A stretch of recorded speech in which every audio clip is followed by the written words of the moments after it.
textile industry, banking NBFC, and in FMCG, agro-based, government sector, work contract, construction service, transportation, e-commerce, OIDR services. These are all various services, industry specific. Speakers from eminent speaker from Delhi, Mumbai, they came and addressed last week. We wanted to capsule this program also with that it may be too much. Already the topics are in 2 days time. Some 12 sessions may be too much. So we had to make it some other day. Today there are 2 sessions. The first one is an automobile sector by Mr. K.K. SEKAR sir, DGM Taxation Line, and the second one is by T.R. SRINIVASAN. He has to talk heavy machinery and industries. Before going to the handing over the proceedings to the speakers, I would like to very briefly introduce Mr. SEKAR sir. He is a law graduate, post-graduation in MA, diploma in management, taxation, 4 decades of experience in indirect taxation and specifically in Leyland. Renowned speaker in various fora I heard in many speeches, was associated with Aravind Datta, senior advocate, in his book on simple advice. These are very few. To create more time only, this has been very briefly stopped. I request you, all of you, to join your hands in welcoming Mr. SEKAR. T.S. Srinivasan has not given any detail to me at all.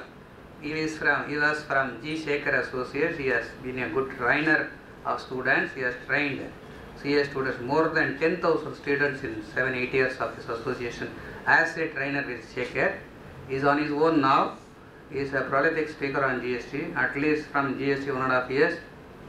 My guest number says at least he would have addressed some 500 speeches of very many things. He is a faculty, empaneled speaker in NASIN, our renowned institute. Many occasions he has done. And I request you, all of you, to join your hands for T.R. Srinivasan. The first session is going to be presented by Mr. SEKAR, followed by Mr. TRS. TRS is not well today. Still, as he has given a word, we don't want to miss that. He said, I am not able to, sir. This is the commitment by our younger brother. Thank you, TRS. Over to Mr. SEKAR.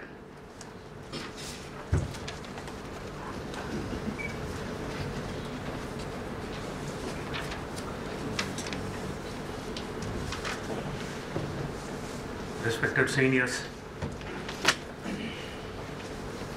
and my dear friends, at the outset I thank the organizers, ICAA Institute, for giving me a golden opportunity like this. The topic is GST in automobile sector. I was the first person to say in the open forum that from the taxpayer perspective, we call GST as God save taxpayers.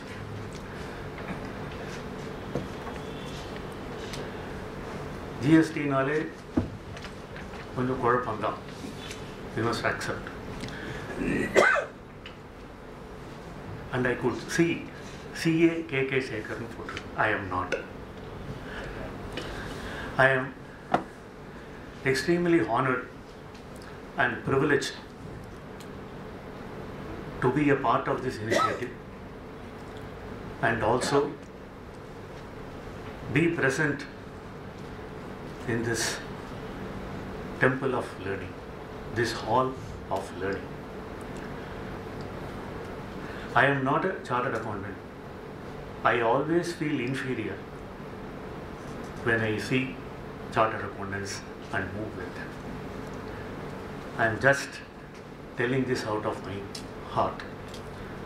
Even though I am not a chartered accountant, I had the privilege and opportunity of growing along with the greatest chartered accountants in the southern part of the country. The organization which I represent is known for encouraging and developing chartered accountancy. You will appreciate a chartered accountant heading a big automobile giant like Ashok Leyland, Mr. Seshasai. Then we had former CFO Sridharan, Executive Director, former Executive Director Ananta Narayanan, and now presently Mr. Gopal Mahadevan. We have learned from them. And I am very proud and happy to be here. I am also associated with Mr. Sundar of Gara and Company right from my 20 years. You also know about Mr. Sivakumar. I have learned from them and grown. If at all, if I know something on this subject, it is mainly on account of them. Nandi solradunga edhira irukumbodhu solradhu dhaan correct. I am very, very indebted to you. Just see Sivakumar also. Money is not the matter for them. And the CA profession is, and they are all known for their integrity, honesty, and professional ethics. I am a lawyer. I am not practicing, but yet I am openly admitting the topic is GST in automobile sector. I do not know, there are so many people who are competent to address on this subject. I do not know as to why they have chosen me. Maybe because of the experience. I would like to share only the experience from the taxpayer's point of view rather than the nuances in GST.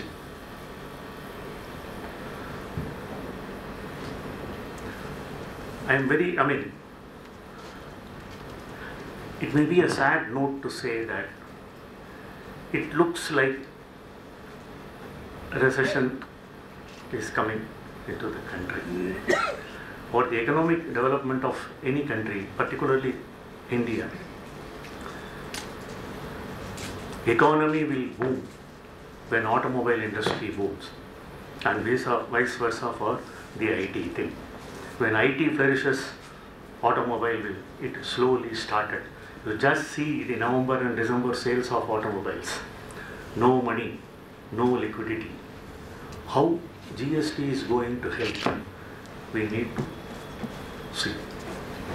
Of course, this automobile sector has seen the cycle for the last 40 years. Once in 3 years, எல்லாரும் விசாரிப்பாங்க வீட்டில் வர அந்த சாஸ்திரிகள் கூட என்னப்பா கம்பெனியில் வண்டி விற்குதான்னு கேட்போம். That is true. Unfortunately, in the last 5 or 6 years, it was not the position. From 2013, our company from 9,000 to 10,000 crores, it has come to 29,000 crores now. Just see in 3 or 4 years the development. So with that note, I will begin. But it's not a negative thing, but we need to live with that.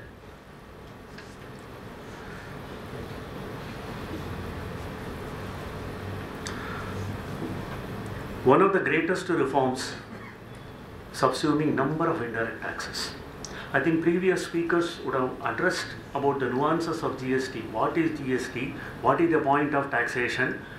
How valuation is to be done and all. I am just going into the problematic areas. It's a game changer for the Indian industry. Yes. Ensures economic integration of the states, uniform tax rates for products. I have a bad habit of speaking in my mother tongue Tamil wherever I make presentations. So today will not be an exception. So I may have to continue for 1.5 hours. Therefore, those who don't know Tamil, please excuse me, you will not lose much. Economic integration of the states. Pondicherry pona vandi kammiya vaangikalam, rate kammi. Silvasaka pona rate kammi. That problem has been eroded under GST. The opposition used to say, where is one nation, one tax? It is one nation, one tax only. For a particular product or a particular service, rate is same. In that way, it has definitely ensured economic integration of the states. Abolition of forms. Most of you are practicing chartered accountants. இந்த முதல்வன் ஒரு படம் இருக்கும், இங்கே வந்து உட்காந்து பார், அப்போ தான் தெரியும். The pity of a CFO and the tax head and the C form, F form, 50% of the time of the board of directors will be wasted on the C form monitoring and collection only.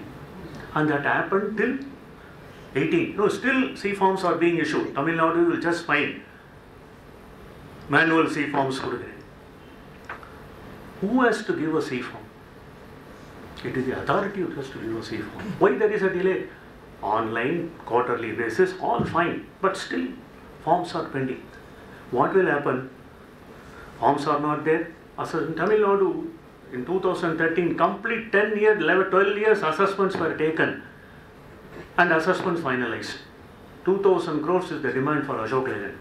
What you just in the month of January, you just imagine the position of a taxation head. Forms irka, forms illaya, idhe da vela. And of course they reduced the demand to some 700 or 800 crores because we have submitted the form. Then 700, 800 crores, you have to file an appeal. Appeal, Joint Commissioner, 25% deposit. Again, go to High Court, personal guarantee, another 25%. The way in which the appellate procedures are there, by the time it reaches the highest appellate authority, you would have paid the entire money. And with due respects to our officers here, once you pay, that's all. Very, very difficult. But we have received a refund of 54 crores yesterday from Tamil Nadu government, in spite of the Gaja, Puyal and other this thing, and maybe because of this gym that would have prompted getting. Anyway, that 54 crores is what? Refund on account of submission of C forms. C form July 17 pochu, GST le. January 18 we have got the money. You just see. So that is the pathetic situation of a taxpayer. So I have the full right to say, I don't think press God save taxpayer na ena anga pattadane theriyum. Abolition of forms and check posts. That's a major relief. Abolition of forms and check posts. Full credit to GST. But there are other disadvantages which I will cover in the later part of the presentation. Helps ease of doing business. That means a lorry which will have to fly 13 hours to reach a particular destination, now it can reach within 8 hours. In this context, we must admit GST helps doing business. But unfortunately, English is no problem now. Because anyway, that is a negative. But for the nation, it's good, fine. The running time is business. I mean, e-way bill ensures compliance and check evasion, 100%. I will also touch upon the e-way bill. Business not tax driven, but IT driven. You make 4,000 crores investment in the north eastern states for tax benefit. Enter MOU into Tamil Nadu government or Maharashtra government, all for what? Tax incentives. Because of the tax incentives and other facilities like allotment of land, power at a concessional cost, this is, now it is not so. Tamil Nadu 14.5, Anga 15.5, in the 13, that's not there now. So incentives based investment is not the order of the day. But vibrant Gujarat, India 23rd and 24th, global investors meet is there. That's a different point of view. But from GST point of view, the business is driven by IT. Whatever knowledge you have on the subject, if the system is not in place in the company or in any business for that matter, you are finished. That is equally applicable for the government also. TCS has been doing this. But fortunately, Tamil Nadu is the forerunner. We make so many complaints about Tamil Nadu and all. It is only the Tamil Nadu model of filing returns and all has been followed across the country for GST. More transparency, minimum interface with the authorities. Absolutely correct. 100%. Office ke portal. LTU scheme of thing was introduced. So all centralized at one location. Now that is also there. We are all communicating only through emails and all. Even summons are coming through email. And now they have started giving summons for a letter. Summons are being replaced by letters. Inspector Raj to information driven. This is what the Honorable Prime Minister has said. All the above makes it as a good and simple tax as claimed by our Honorable Prime Minister, and it is true. Now, how this GST impacts the automobile sector? Any new system you can appreciate only if it removes or eliminates the distortions that exist in the previous system. What were the distortions? Valuation disputes in central excise,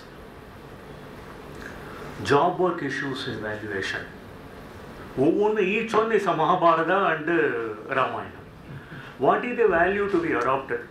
Price at which such goods are ordinarily sold in the course of wholesale trade to a buyer who is not related at the time and place of removal. This is value. Price, transaction value, there is the people have to go up to Supreme Court. What is place of removal? What is time of removal? Who is buyer? Who is related? Who is not related? All those things, whether GST addresses, and we will be relieved of all these problems, we need to see. Loss on account of discounts offered post removal.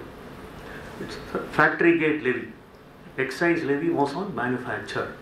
You have to determine the price at which these goods will be sold when the goods are removed from the plant. You may pay at X price. When it stock transferred to a depot and sold subsequently, it could be sold at a lower price or at a higher price. Why we should pay? The law says levy point of taxation is on manufacture. Now you know the price on which you have paid already. You cannot chase the goods beyond the factory gate. That's the law. But still, how many issues? Therefore, discount, you must be very careful in pegging the discount. Discount, it is not possible to offer this 1 lakh discount to all the buyers, to all types of customers. But if you claim that 1 lakh discount in the invoice price before discharging the excise duty liability, and when the buyer asks for the tax document, he will find out, 1 lakh is the normal discount amount that is pegged in the price. Therefore, instead of 1 lakh, normal discounts we give to everybody at 30,000 rupees. So we will claim only the 30,000 as abatement. That means excise duty on 70,000 rupees had always been a loss. Complete loss. The excise duty on discounts, because unlike sales tax, where the incidence of taxation was on sale, in the invoice price there will be a discount. So tax will be on a lower decimal. Fortunately, this is a huge impact. In my view, the entire automobile industry on the excise duty on discounts will be around 1,000 to 2,000 crores per annum. Ashok Lane 50 crores. ED on discount loss pre-GST, post-GST. Fortunately, credit notes and debit notes are accepted, and therefore there is no loss on account of discounts. Denial of concession for supplies to infrastructure projects. Supplies to infrastructure projects will be exempt from excise. There could be only one bidder. If National Highway Authority builds such thing, there could be only one bidder, and there will be contractors and subcontractors. Government takes a view, only if you supply directly to the project authority you are entitled for the concession.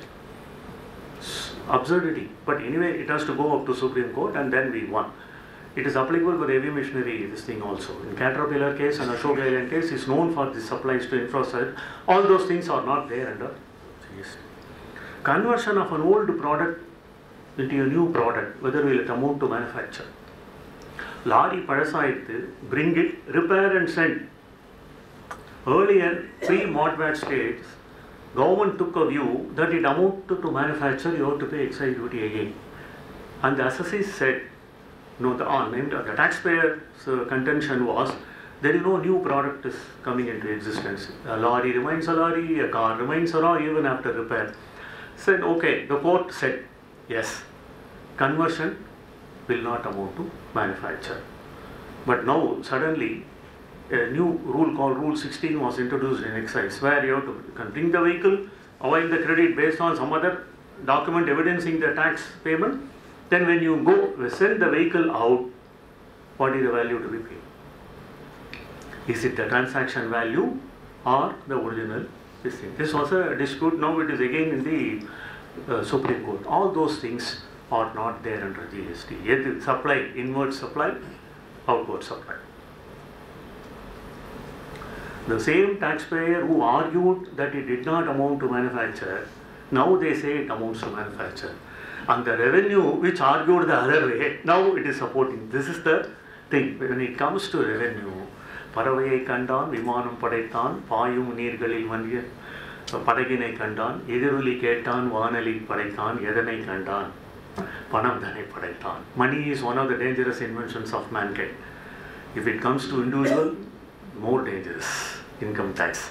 If it comes to company or government, it is much more dangerous. Whoever it is, whether it is Mr. Chidambaram or Arun Jaitley, or every decision will be based on the revenue impact only. Outward freight and C&F contracts. Transportation and delivery will not form part of excise because it is post removal. But for sales tax, you need to pay VAT on that. Now, how many decisions? Excise duty stops at the factory and the vehicle moves. And they said vehicle is a carrying goods in a carriage.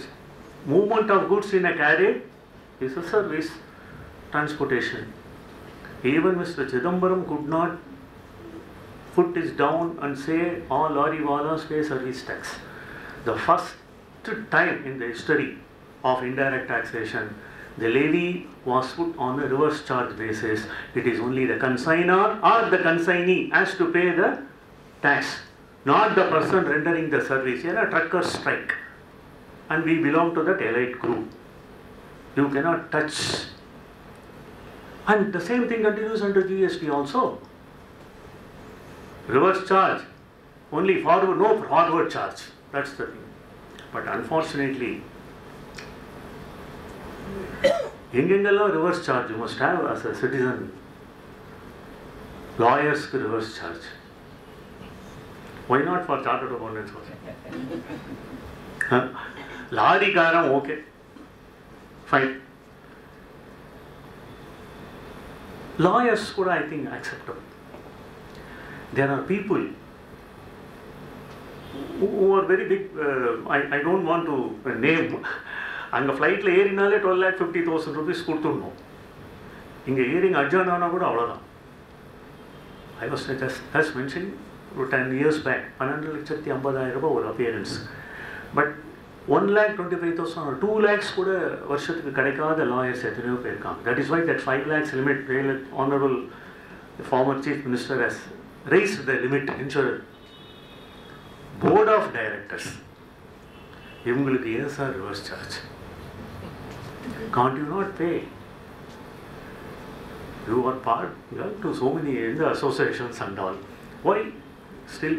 So first question we get immediately after the board is that all the directors will see whether service tax earlier was discharged correctly on their sitting fees and other things. Service tax. Definition of service is career. There is no definition for service. But the service tax legislation was there from 1994 to 2017. Every time when we go and ask, sir, define service, wait for GST. This was the answer given. And now it has been defined very clearly. What is service other than goods? Finished. Credit up to point of manufacture only. Beyond manufacture, credit was, now it is seamless credit. It is seamless. There are certain restrictions in the input tax credit also, and that if you have time, just see the GST law. Input tax credit, negative list first will be motor vehicle. Not entitled for that. Only when it is used for service providing, self-consumption, I want to use for that. Anyway, that is one. Valuation expenses, reimbursement of expenses, pure agent, sharing of expenses, litigation, and it continues under GST as well. If lawyers were afraid whether the business eppadi irukum, ellame IT driven. If the law gets settled, almost it happened in excise when SENVAT credit got settled. There was no much litigation and all. This one. So reimbursement of expenses, fine. I'll just quote example from our. We have two statutory auditors. One auditor has a registered office here. So when he travels, we organize the tickets, etc. for him, lodging and all. So his bill will be only for professional services. So on that only he will discharge the liability. The other person is registered office in Mumbai. He organizes on his own. So his valuation it will include all the expenses incurred by him, including the travel, etc., which will be available as credit at that point. So we need to see, and we have to design a system to suit this and avail the credit. Eligible, ineligible credits and all. Dual taxation. VAT and service tax. People would have read this subject. Software, whether it is goods or service, still it continues. When you import it in a CD form, it is goods. When you download that and send a number of this thing, it is service. How to do that? CD the content only is important. And therefore, if you see even experts like Mr. Lakshmi Kumar who, of course, is the consultant for all the mostly all the automobile manufacturers in this country. Based on their advice also, if you see a bill from Tata, TCS or Infosys and all, on the same value, they will charge both VAT and service tax. This was the position earlier. Works contract. Sales tax authorities, if you are able to determine the value of the goods separately, pay VAT on that. Remaining value should be service and pay service tax on that. But sales tax, there was a composition scheme like that. So, okay, you have to pay, if you are not in a position to identify, pay 60%. Then service tax authorities came, no. When he can take a stand, why I cannot? Therefore, service tax say, when you are not in a position to quantify the service, I will not accept whatever you have declared to the VAT authorities as the value. Just see the interface between center and state. State says you pay on 70%. And center says you pay service tax on 70%. The tax base was 140%. On which it will happen only in our country. Anyway, but that has been resolved now. Input credit issues, we have suffered a lot. Whether a toolkit, whether you are entitled for SENVAT credit of a toolkit which is supplied along with the vehicle. This was the question. In those days, the definition of input was those items which are used in or in relation to manufacture of a final product. And the department authorities took a view, a toolkit can be supplied along with the vehicle. It does not add any value to the manufacturing process. Therefore, it is not an input. And we took a view, okay, fine. If it is so, why should I pay excise duty on the value of the vehicle which includes the value of the toolkit? It may be a small example. No, credit mechanism is different, valuation is mechanism. So we went up to Supreme Court. Representations were made through CII and SIAM, Society of Indian Automobile Manufacturers. But those days it was called as Association of Indian Automobile Manufacturers, and Confederation of Indian Industry was Confederation of Engineering Industry, CEI in the representations were made. That will be the first representation throughout 10 years if you see from CII.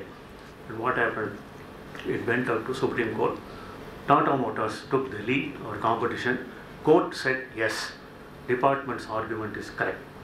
Toolkit is not an essential item, it can be supplied. போக முடியுமா ஒரு two wheeler வாங்கி tool kit இல்லாமல் நடுவில் இருந்ததுன்னா lorry நடுவில் இருந்ததுன்னா whether essentiality is not the criteria, whether it is used in real knowledge. But the moment the decision came, the law was amended to say anything which is included in the value of the fully built product will qualify as an input. So retrospectively we lost the case for 10 years. This is history. Now arc welding and spot welding. Arc welding does not deposit the material. Spot welding, the material will go. So that is used in relation to manufacture. So as excise authority will come and see whether it is used for arc welding. He must know whether it is arc welding or spot welding. Anyway, so these are all the issues which we faced. All silly issues, you see. Okay, you are all very qualified. You see how many legislations are there? Income tax, companies and all. அதெல்லாம் வந்து ரொம்ப மூளை use பண்ணணும். இதில் ஒன்றுமே கிடையாது இந்த indirect டேக்ஸில். Used இன் ரிலேஷனுக்கா? ஆனால் இதுதான் மணி. ஏதோ ஒரு நோட்டீஸ், ஒரே நோட்டீஸ், நேமை மாத்திரம் போட்டு கண்டினியூஸாக கிவ் நோட்டீசஸ். இதெல்லாம் we have suffered in the past. Industrial inputs. SAR is there, you know. Normal rate is 14.5%. If I give a declaration that it will be used for manufacture, rate to 5. It is not there now. Because of that, there could be some credit accumulation and all, that's different. No provision for job work. I still remember in 1986 when MODBAT was introduced, our corporate this was in Rajaji Salai, and Mr. Seshasai was the CII local committee head at that time. And the press, the department officials were asking, there was no provision under the MODBAT rules for job work and all. Then 57F was the provision which allows all these transactions. How many rules are there? 1, 2, 3, add 4 for job work. So that 57F4 challan is still there in the mind of the people to cover job work transactions. In excise, there is proper control. If you raise a 57F4, goods have to go and goods have to come back within 180 days. There is no similar concept at all in VAT. And they will also not accept the job work transactions of the VAT authorities. They did not bother. So, we need to have two sets of arguments for two authorities, central and state. That is not there now. This is the ease of doing business and helps the business. Stock transfer. Ashok Leyland stock transfer. Now 134 STC. Very big relief under GST. I think with Tamil Nadu authorities I should not. Now in the case the period of dispute was 1986 to 2001. 1980, most of these people, girls would not have born at all at that time. 1986 to 2001, it has gone 2 times to Supreme Court, and it is. What is the issue? You manufacture vehicles in Tamil Nadu. Is it possible for Hyundai, Ford, Renault, Nissan, TAFE, the first 3 have come only now, hardly 20 years back. We are there, 70 years completed. Ashok Leyland is in 71st or 72nd year. Is it possible to sell all the goods manufactured in the same state in which they are produced? Ella Hyundai car inge mudiyuma. That's common sense. Not possible. Either you must do a direct billing to the customer. Who will buy? They will go to a dealer and buy the car only to the dealer. So automatically we can sell directly. It could be a direct billing from the plant to the customer or to the dealer. But the local RTO authorities, which comes under the state government, will register your vehicle only when the local sales tax is paid. Therefore, we are compelled to transfer the vehicles to our depot in another state, store those vehicles, pay the local tax. Tamil Nadu government says, you are using our facility, you are manufacturing the vehicle, of course there is employment opportunities there, that's a different. You are stock transferring the vehicle to another state and pay the tax there. And the tax revenue goes to the consumption state. Number one. Number two, Ashok Leyland, you are proud manufacturer of buses in this country. You sell to all state transport corporations, Assam State Road Corporation, Maharashtra State BST, then Jammu and Kashmir State Transport Corporation. You stock transfer to the respective states. We have depots in each place. From there, you know the buyer now itself. Therefore, it is a predetermined sale. Pay CST on that. CST is what? Again, the rate equivalent to local VAT rate, because the other person is not a registered dealer. He is an unregistered dealer. Therefore, if the VAT rate in Tamil Nadu is 14.5%, Tamil Nadu government says, when you stock transfer, you pay 14.5% because it amounts to intrastate sale. And my Andhra Pradesh counterpart says, actual sale has taken place within Andhra Pradesh, pay 14.5. Just because we have the plants situated and invested money in Tamil Nadu government, our product will suffer 29%. Mudiyuma. It is against the principles of taxation. No? Okay. No double taxation. It's amount to double taxation. Fine. And Andhra Pradesh government says sale has affected here, you go. So, Commercial Taxes Department versus Ashok Leyland and all other state governments. State governments have started supporting this. Then under revenue, we took, okay, we will pay 14.5% here. Whatever tax paid there has to be refunded. So for this, there is no constitutional mechanism. A separate constitutional mechanism called Central Sales Tax Appellate Tribunal was formed for Ashok Leyland. Therefore, based on this, all the car manufacturers were clever enough to ensure CST sale. You cannot buy a car directly from a manufacturer. You have to buy only through a dealer, and dealer, there will be a CST sale at 2% and he can give C form. This was the model. Form F is for our own transfers. These are all the major distortions. I have not, exhaustively given all that. These are all the major distortions that affect the business, more particularly automobile sector. And if the answer, whether these distortions have been addressed in GST, answer is reasonably yes. No C form, F form, no check post, stock transfers allowed freely, pay tax, avail the credit. Anyway, you are not entitled, it's a discrimination based consumption tax. It goes only to the recipients. In this way, GST has removed the distortions that we faced in the previous system to 95% or 90% of the total problems faced by issues under GST. Pudu Adhyayam Arambam. Up to what time I can go? Another?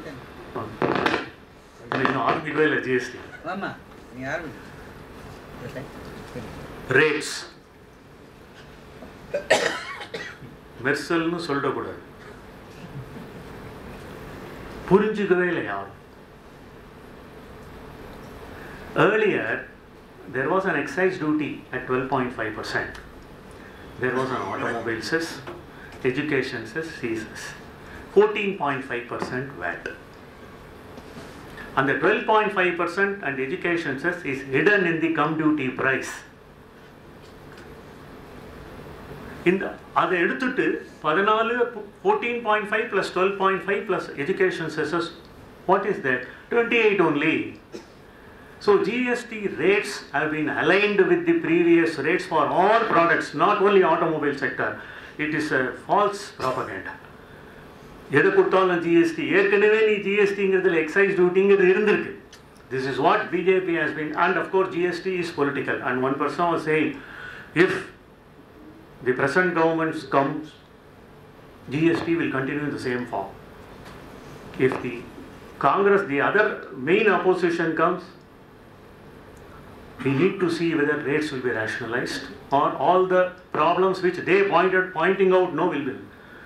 So, unknowingly or knowingly, if some third friend comes, there is a possibility that GST could be abolished and we may move to, it may happen. Mamata Banerjee, Chandrababu Naidu, TRC, so this session will be only for academic purpose. Can't say, Malaysia GST abolished. Can't say, I don't think they will do, because huge investments have been made. And solve mudiyadhu sir. We can't say Tirupati check post is in a law, because daily when you go in the morning to office, sir, idhukku excise duty unda, adukku excise duty kediyada, on payment of tax, without payment of duty, idiye edo solliruppaan. Seri excise duty VAT engra vaarthayano pogum, GST nu adu kootukalam. Mumbai, Bombay, Mumbai ana mari, Madras, Chennai ana mari GST nu kootukalana. And the petroleum products are still under VAT and excise duty. Daily you buy diesel, daily you buy all petroleum products. So, can't say. Third front comes, anything can happen. Because still, and the act still remains, excise duty and VAT acts are there. No. So, rates fairly comfortable. Vehicles versus parts, 28%, 18%. Horrible. Horrible. When I joined Ashok Leyland, the first project given to me was, you go to the Foreign Trade Controller's office when you give an application for some cash assistance. Motor vehicle parts will attract 12.5% cash assistance, and engine parts 15%.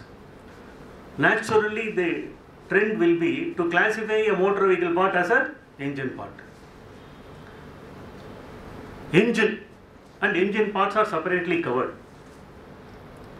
If engine also is a motor vehicle part, other dispute are. Motor vehicle part items are the same. Transmission items, engine and engine, still it continues. How it affected GST? எடுத்ததெல்லாம் 28 in July 2017 it was mentioned. Fine. We did not go through the classification at all. Okay, I think you must be familiar about the classification. The same thing is followed under GST also. 40 in a rubber, 39 in a copper, 87 is motor vehicle part, 90 other goods like that, 72 iron and steel, 73 articles of iron and steel like that. The confusion between auto parts and we made the system at 28%. Now, you also only 40% or 50 to 60% of your production of parts you manufacture.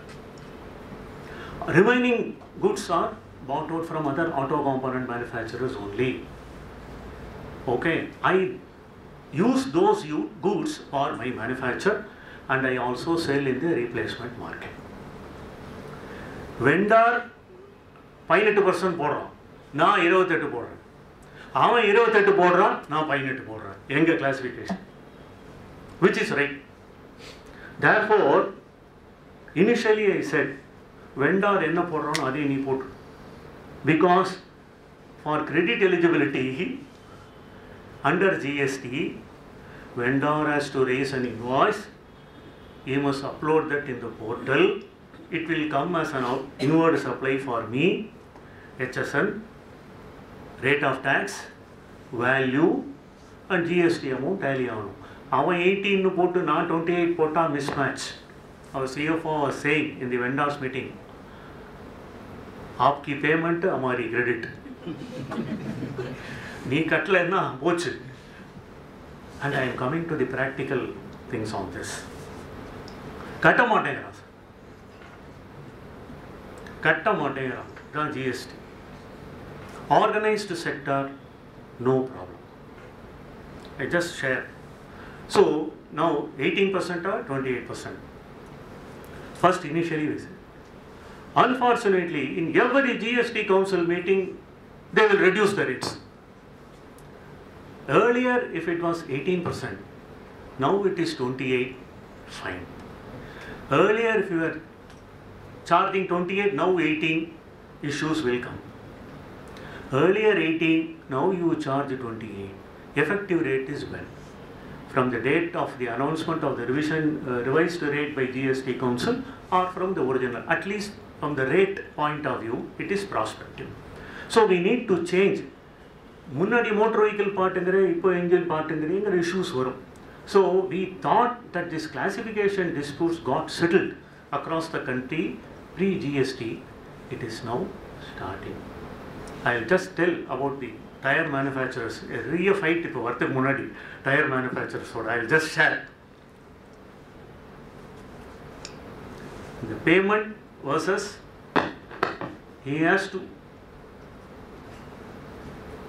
supply, raise the invoice in the portal, outside.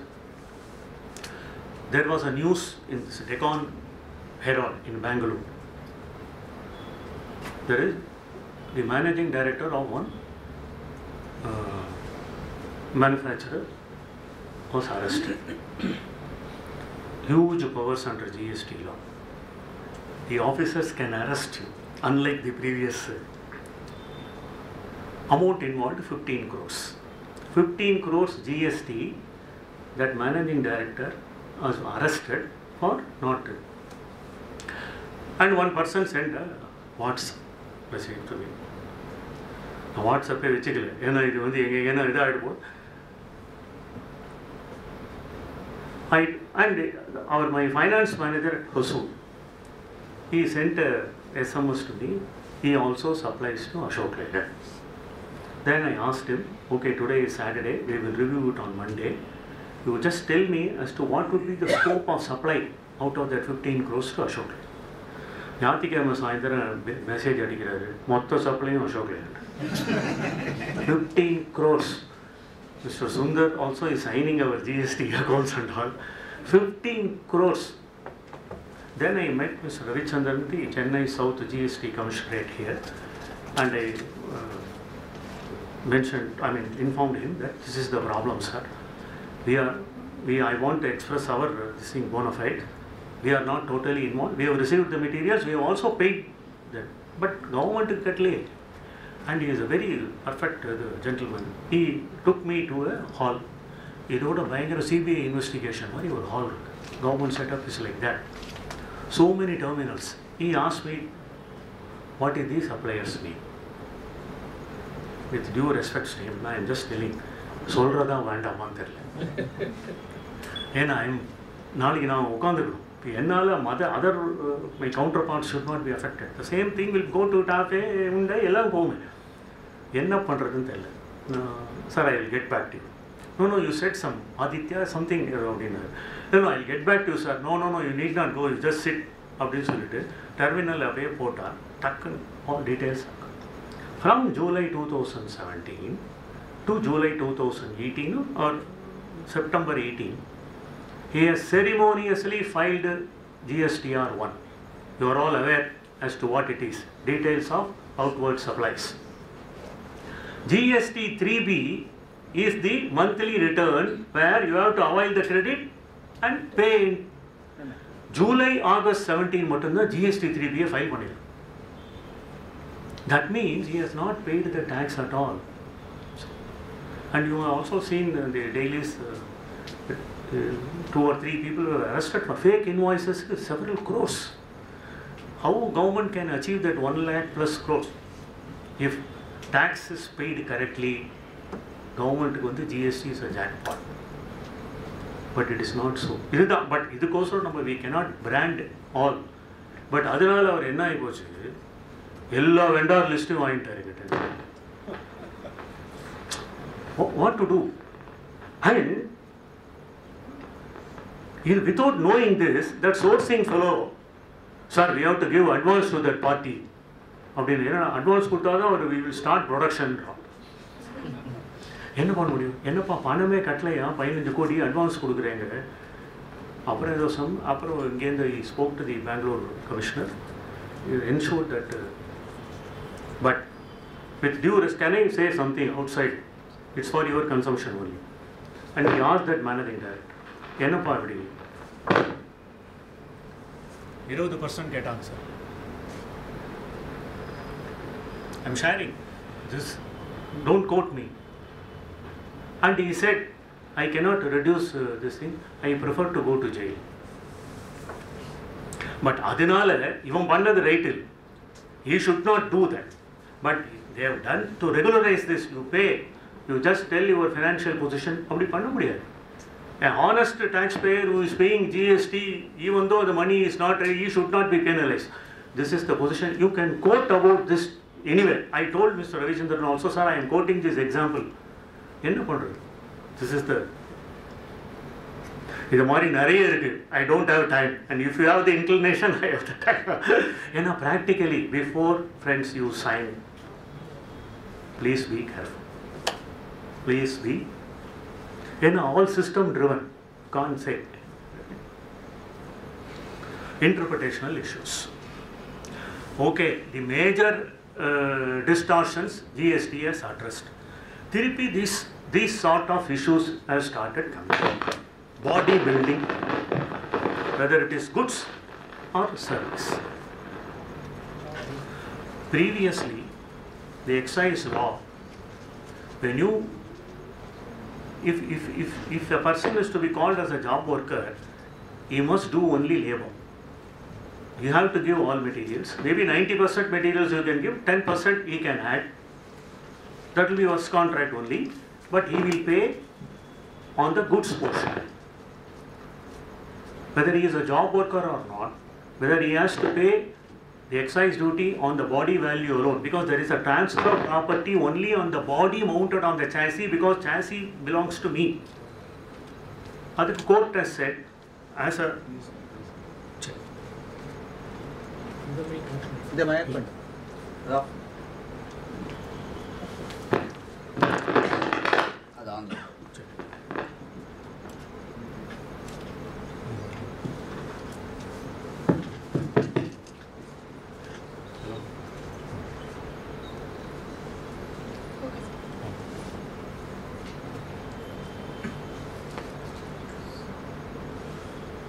the court has said,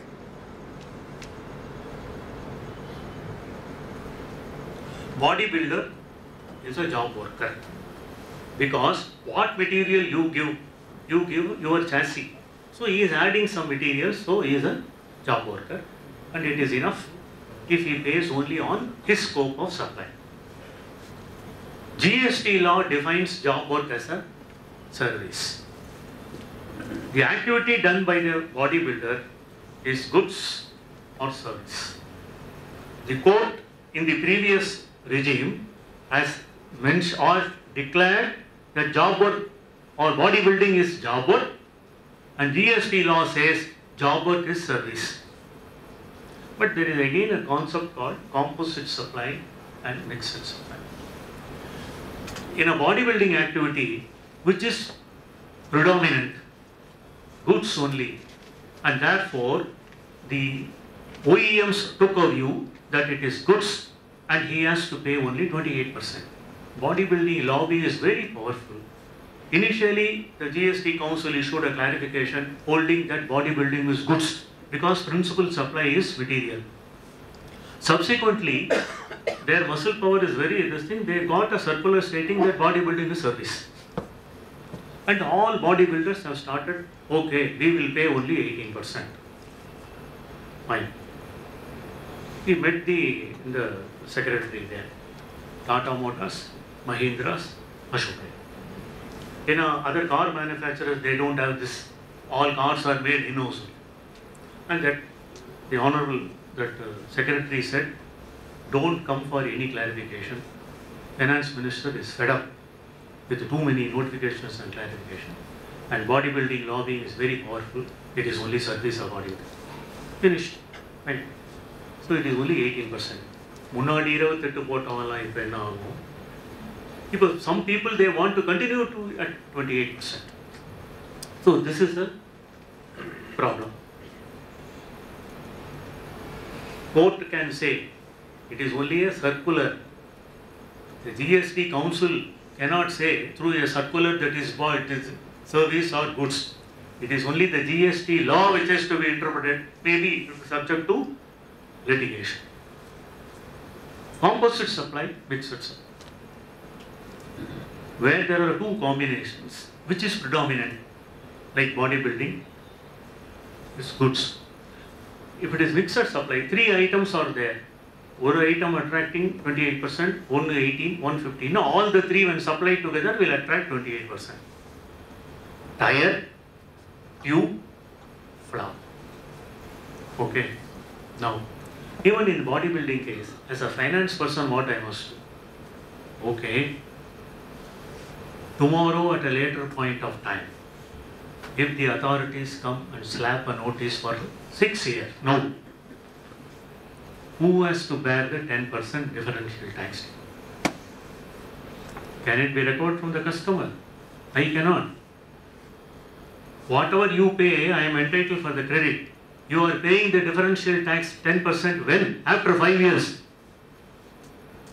So these are all the challenges. It will affect the business. 10% margin lane, where? And bodybuilding lobby is very powerful. Of course, we have our own joint venture. The peculiarity in automobile industry is that I don't know as to what it is. Our marketing people say most of them are not under GST. They are not under GST at all. When you design a business, you say, oh, GST customer, non-GST customer. Because hiring of transport, I will address that. That is a de-link. Because of that, they don't want it. They are very clever. The transport group is totally out of GST. Even though they are covered under GST, they have framed the thing in such a situation, they are not. No. So far, all the tire manufacturers in this country, tire illama vandi odadu. Tire illama kuda minadi odi irukku. Tire shortages. So people will tow the vehicle, keep it there and fit the tire in the depot. Now, tire and tube attract 28%. Flap 80. Now, tire, tube and flap in one invoice he puts. One invoice there could be different GST rates. 28, 18, 28. How it is being supplied? Tani invoice put if you supply tire, tube and flap will attract 18. Will it not be covered under mixed supply? Adala othar sonar illa sir, tire kulliye tube flap potu dhaan kudukurom. All the more mixed supply. So right from July 2017 to 17/1/2018, all the tire manufacturers are discharging tax liability only at 18%. And they want us to amend the purchase orders from now to change the rate to 28%. I am agreeing. I will give directions to the sourcing people. Change it to 28%, no problem. But at a later point of time, the 1.5 years kundana 10% vanda, I cannot bear. What an no, they met to manage MD and all those things. No, if I raise a supplementary invoice, you are entitled for the credit. Law is clear. Mixed. This is again another, under the previous law, molds and dies you give to the component manufacturers. You manufacture only components and pay excise duty or VAT or GST. Okay, but without that molds and dies, the components cannot be manufactured. So you have to amortize the value of the molds over the life of the thing. There are two divergent views. All the senior law tax experts, they are of the view that it need not be included. Because scope of supply is only their component, it's only a free supply, you need not do. But some other experts, they have taken a view it is includable. We need to see. Anyway, credit is possible, but correct valuation principles we have to adopt now. Cross charge between abatta, absurdity to the core. Cross charge, inter-unit transfer of goods. When you transfer your own thing from one unit to another unit, you have to pay your excise duty under the previous regime because place of removal was the factory. Now, there is one provision under the GST law which says supply to a distinct person without consideration is also a supply. So, for corporate officer, you have branches across the country, 25 states, and the corporate office you have common expenses, legal expenses, managing director, all employees, all those things. Elame centralized thing. Service tax, there was a provision called input service distribution, because common services, common input tax credit, you cannot identify. Wherever it is possible to identify, that portion you transfer to the respective location. In other cases, based on the turnover, you distribute the fair enough. Now this cross charge has come. One Columbia Hospital's case where they have said, corporate office employees' cost have to be cross charged on which GST is to be paid. And of course, it's a question of revenue neutrality. Other thing at the other end is available, credit is available. But why? This has to be amended. Supply without a consideration, employees. Now, in my employment contract, it is not specific to corporate office alone. I am liable to transfer to any other location. Similarly, in other area, in other state, he is also rendering service to me. So, cross-charging, when you go into deep, it may lead to litigation. It will be a lawyer's paradise on that, this thing. But anyway, it will lead to goods or service. Works contract. Immovable property na works contract. Services return. Very building gala movable property. In a AC is an immovable property. Works contract service. Vandi repair code. There is an AMC contract where you collect the money upfront. It is service. So we pay only 18%. But you give your car to a dealer. That's service. He has to charge only 18% on the whole amount. You just see the service bill. They bifurcate between goods and service. For goods they charge 28%. So where is the legal backing for that? Continuously it's being done. So one person can say it is a composite supply, you have to pay 10% on the labor portion also. Can't say. But now this is the practice in automobile industry. It's also debatable. Education says and she says you might be knowing. There is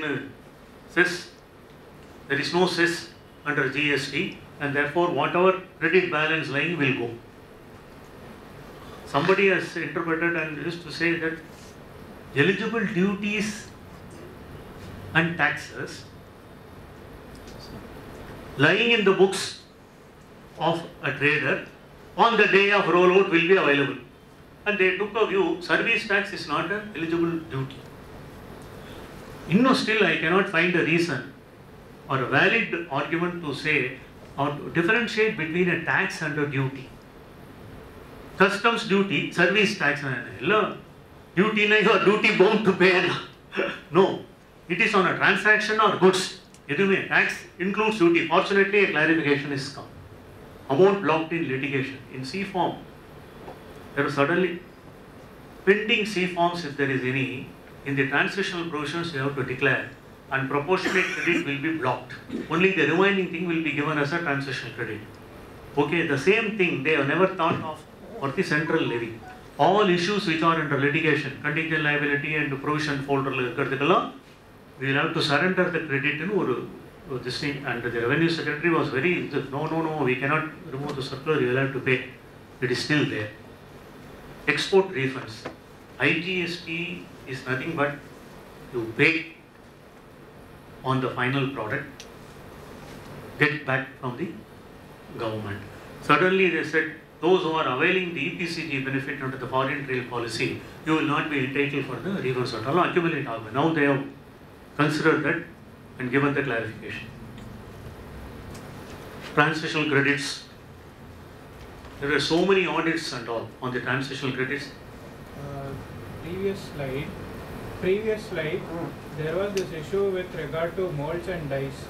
So can an auto component manufacturer charge the OEM on some basis and start GST on that?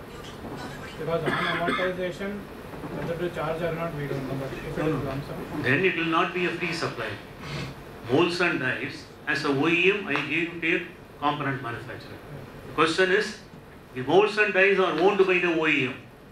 Whether the value of the molds and dies are to be included in the value of the component, that is the question. Okay. In your case, what you say is an outright sale. You manufacture the molds and dies and you raise an invoice on us. But you are keeping that with you. Okay. How you can keep? You have paid GST on that. So goods have to come to me. I will have to avail the credit and send the molds and dies under a challan to you. Okay. You are a component supplier in Gurgaon. I have a manufacturing unit in Ennur. You need to say that the goods are coming. What? You should not admit, especially in the CA Institute hall. He says not coming. Document done. This is what is practically happening and what to do. Because this is there is no one-to-one correlation under this VAT or send VAT. If I want to pay excise duty on vehicles, suppose some 100 vehicles, I have to pay 2 or 3 crores. I have contract with MRF, get all the tires, avail the credit, 90 days is the credit limit. I have already some vehicles produced with me, use that credit, pay my output tax, my credit terms is 30 days, recover the money, give it to MRF. I am doing business in his money. This happened initially. And subsequently they said, okay, that is why goods have to be physically removed and all. What happened was, over a period of time in the southern part of the countries, at least goods came. And the northern side, only documents came for credit availment. That was the. So people tend to use this. Okay, challan, go to close to me. Because the transportation cost will kill you. Then is it possible for me to manufacture all the molds and dies? Also not possible. Anyway, you can use build to ship to model. Okay, it's too technical.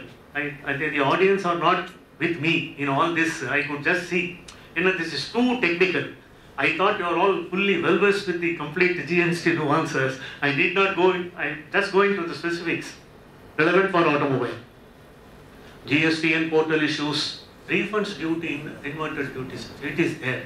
My output suffers a lower rate, my input suffers higher rate. Because of the inverted duty, there is a credit accumulation, refund is not getting, and they are blocking. That the accumulated credit should be used for discharging the output tax liability and refund.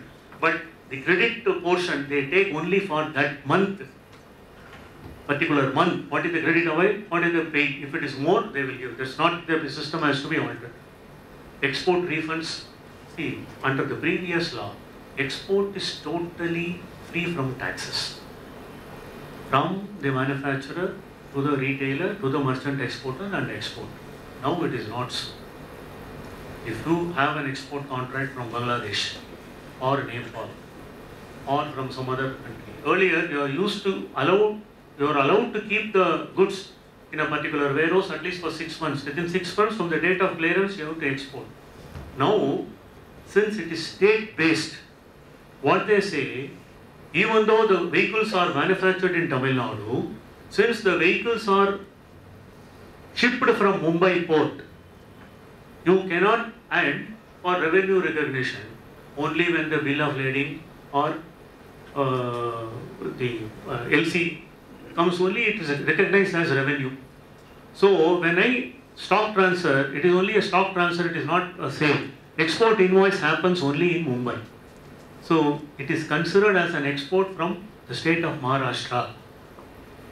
Because of that, in Tamil Nadu we have to pay IGST, that credit gets accumulated. And this is a very big problem for automobile or any exporter under GST on the listing. Matching invoices for credit available deferred.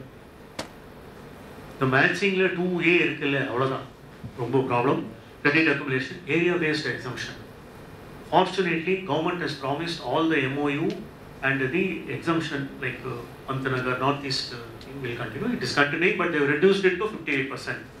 Anyway, vandadu porunu vaangi reverse charge to unregistered dealers. If the person who is buying is not under GST, you will have to pay. This is reverse charge for unregistered dealer. Then why not you make the entire GST under reverse charge? Why? Our pay panni, now avanukku reimburse panni when I have to avail the credit. He said I will pay and avail the credit. Your audit mechanism also will be use it. Because the purchase tax irundhude. It will be a very good idea. Why other person should pay, our portal, AM portal, mismatch, all those things not necessary. I will pay under reverse charge for all, avail the credit if it qualifies for credit. Anyway, that is also deferred. GST on advances. Oh, it was a very big challenge. Suppose if you get advance from a dealer and the GST amount on that advance will be 50 crores. But I could supply the vehicles with GST for 48-45 crores only. Remaining vehicles not supplied. And the 5 crore enna pandra. We have to, invoice wise, we have to match that 50 crores advance. And TVS will pay advance here in Chennai, but they will require the vehicles to be delivered at Ahmedabad. So when I get an advance from TVS in Madurai, I will pay 14% is GST. When the final invoice is raised, it's on Ahmedabad IGST. And the reconciliation. We suffered from July 17 to November or something, and November they have stopped. Fortunately, if BJP comes to power, all these things will come. Advance service tax is there. Advance received for service is subject to service tax earlier. LUT for export of services, then issues in bill to ship to model, that itself is a time consuming process. Now, hiring of trucks, I was mentioning, and forward charge. A person owning the vehicles and giving it to you on hire is out of GST. That lacuna has not been removed. And the person hiring the vehicle, he uses the vehicle for transport of goods in the carriage. Who is liable? Consignor or consignee. So the entire transportation bill is out of GST. And because of that, no buyer of a commercial vehicle will come under GST rate. So forward charge is not happening, it is only reverse charge. Used vehicles, TVS, Sudaram Finance suffered a lot on this, now it is settled. Repossessed vehicles to tax rate. Used vehicle cannot suffer the same tax rate and the value also. Anyway, applicability of CAS 4. When you transfer components or not on sale, it is only based on CAS. Whether it continues or not, it's a question, but the entire industry is following that. Related party valuation. Related party valuation is very important in the income tax consumption. Indirect taxation also, related party means the price at which the related party sells. Now you see the valuation rules. If you are a related party or if you stock transfer on your own. Earlier we used to face lots of disputes and issues in valuation. Now they say, when you transfer, if you have a comparable market price, pay on that. If you don't have, like quantity, or like goods, you arrive at the value for like goods or identical similar goods and pay. Otherwise, pay based on cost of production. It is or 90% of the sale value. And ultimately, there is a provision. If credit is available at the other end, whatever declared in the document is the transaction value. Up valuation provisions, wherever it is not a sale, can any value put? There is an article from I don't know, from Jammu and Kashmir, it is being circulated. No value, then a zero value is also value. So I will put zero in the transaction. It is coming up in the WhatsApp and TAOL also it has been reported. It is not so. We will follow the old thing. MRP has lost its relevance now. And it is only in the Legal Metrology Act, MRP minus GST, that's all. That will be the value. And the profit. I can speak 2 hours on this. Okay. Now, please, whatever I share, please keep it for your consumption. Okay, not to be quoted outside. I mean, this thing only. Hindustan Unilever, you might have seen. Anybody from Hindustan Lever? No. Okay. This is not, it's a professional group. They have to pass on what the law says. Any reduction in the output tax rate, you have to pass on. Any input tax benefit which you are not eligible hitherto under the previous regime, you will have to quantify and pass. There is no set of rules or procedures prescribed even now under the anti-profit laws. Output you will have to pass on definitely. Input there could be some issues. Whether really it was a credit and all of this. Competitor or somebody should make a complaint. Based on that complaint, the authority should investigate. Otherwise, if they could find out some profiteering, then these people who have advised, nobody knows. The 3 top executives, they have met the chairperson of the CPE, a lady, and then Mrs. Varna, and she said, I am not a post office. And I think they took a check for some 130, 140 crores, and they said, we could not pass on the benefit to the customer because of initial state, so I am giving the check to the government. And they have mentioned in the annual report and the results report 130 crores or 200 crores provided for GST. Buchali businessman are the government. Why unnecessarily? So here, anti-profiteering certification may come to you. There, overall, there could be cost escalation. There will be GST benefit. And there will also be discounts offered. Now, cost escalation is a point. Similarly, GST benefit also is a point. GST benefit to be given to the government. Cost escalation is my cost. Discounts offered, whether it can be considered or not. The department is of the view that the discount is a normal thing. Not only you are not giving discounts in GST, you are giving discount in the earlier regimes, but the industry has taken a view. If you could prove the cost escalations are more than the sigma of GST benefit and the discounts offered, fairly you are safe. And 2 years till July 2019, this anti-profiteering can be imposed. You must attend some separate session. Maybe you can ask Mr. Vaidiswaran to address you specifically on this anti-profiteering as to how to manage. Only after a complaint, this has to be done. Latest, the income tax. GST on TCS. TDS, tax deduction at source. 10 lakhs is my service. 18 lakhs is my service, GST. 10% is the TDS, assume. 1 lakh you will deduct, but you will pay GST on 10 lakhs. Because the consideration is 10 lakhs only. That fellow has to claim the 1 lakh as refund from the income tax authority. Now, there was a provision under the Motor Vehicles Act and other allied legislation that wherever the invoice value is more than 10 lakhs, you have to collect 1% TCS. 15 lakhs rupees vandi or 20 lakhs rupees minimum one vehicle. 1% is how much? 20,000 per vehicle. Now, 20 lakhs, GST 28%. Then the sigma will come. Then TCS will be on the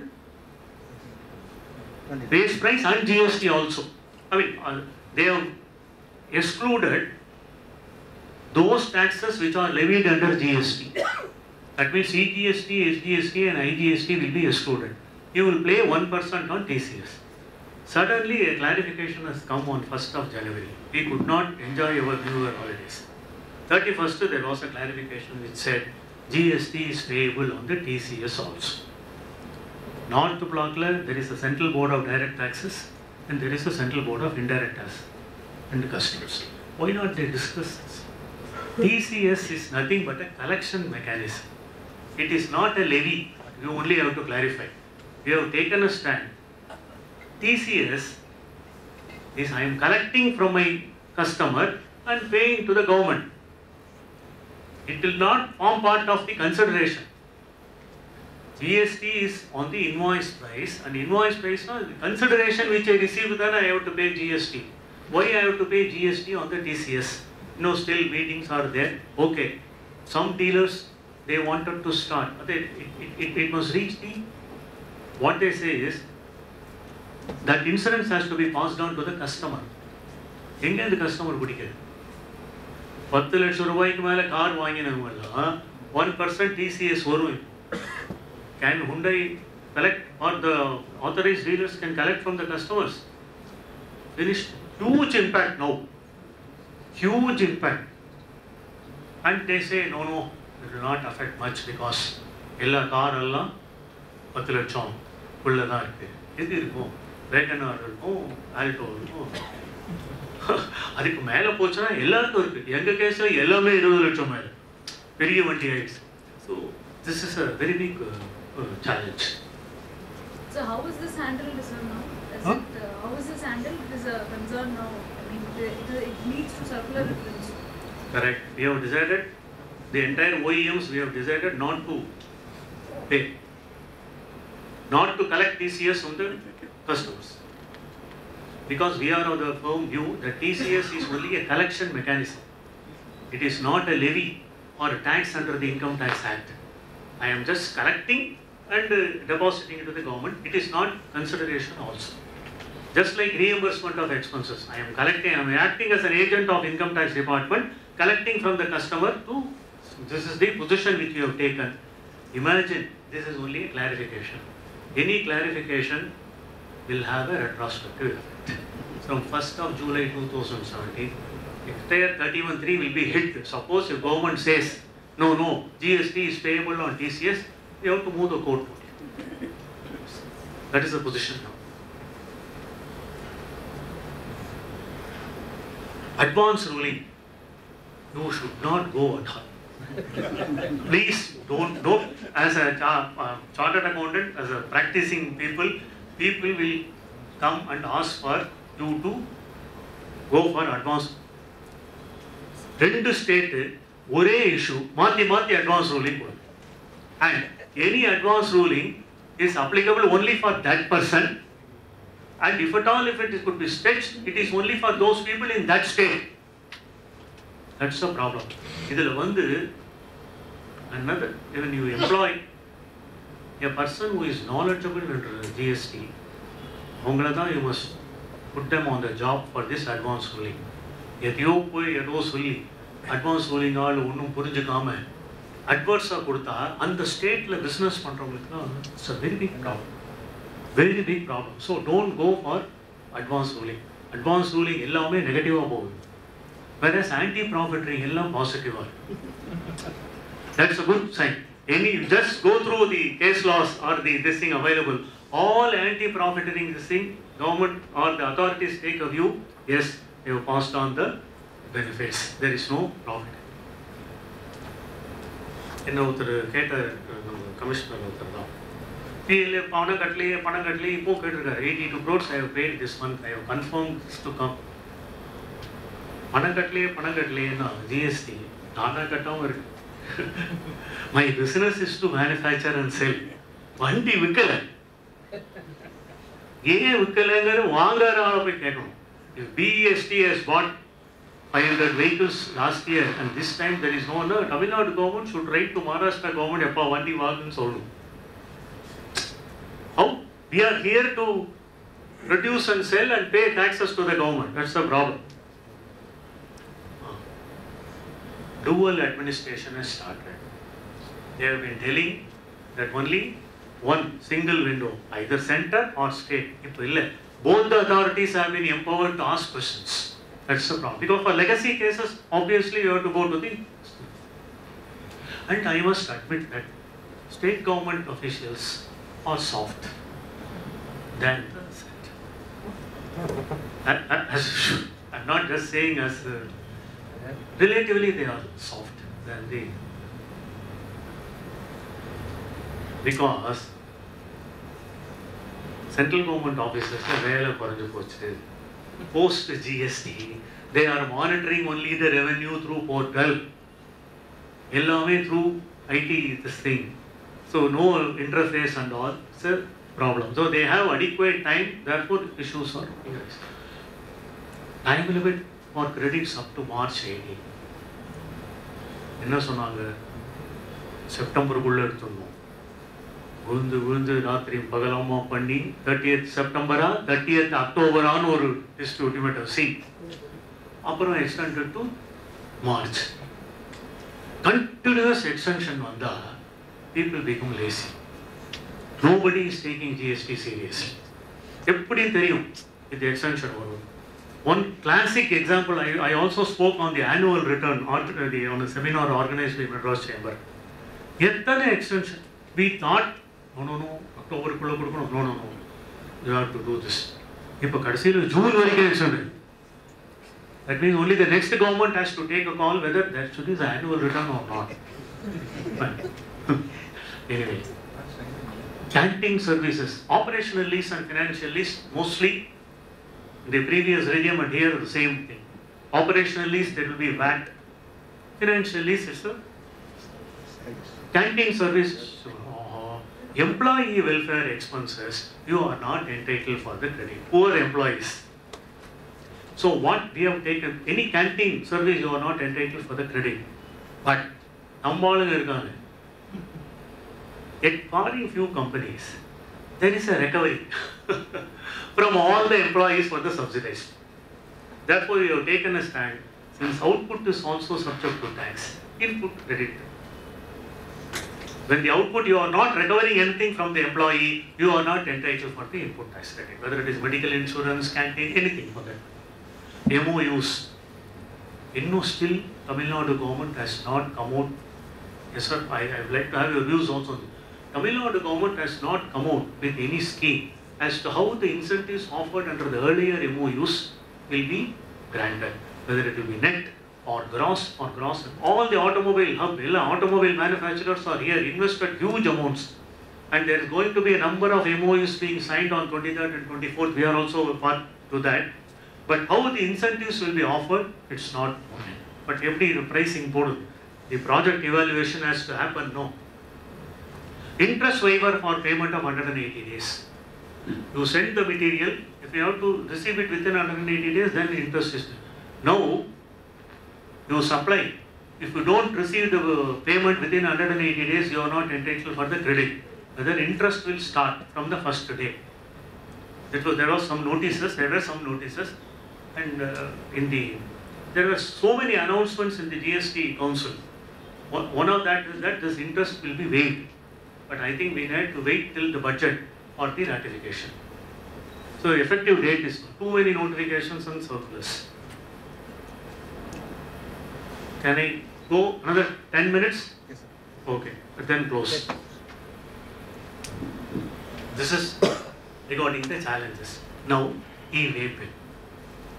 I am just touching only topics that are relevant for automobile sector. E-way bill nale vandi kidana. First problem, working in a Ashok Leyland or in a commercial, it's you enjoy your work. You forget about your designation and all those things. You enjoy your work.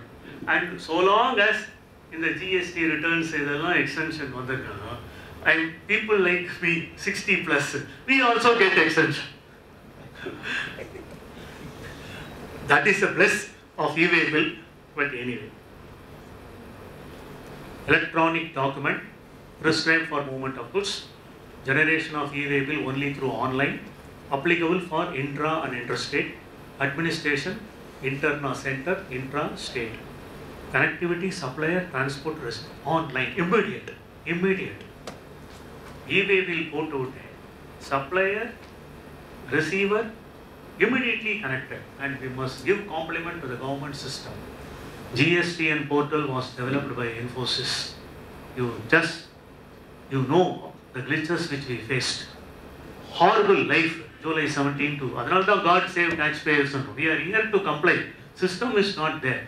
Ratri 5 mani kondu server pochu sarno. Yo GST return file panliye time ai poche. Adutha naal motram levy interest engadhu correct system la kaamikku. The reason for not submission they are not considering. What to do? So this is the electronic document prescribed for. E-way bill is for what? Carrying goods in a vehicle. Unfortunately, we manufacture vehicle.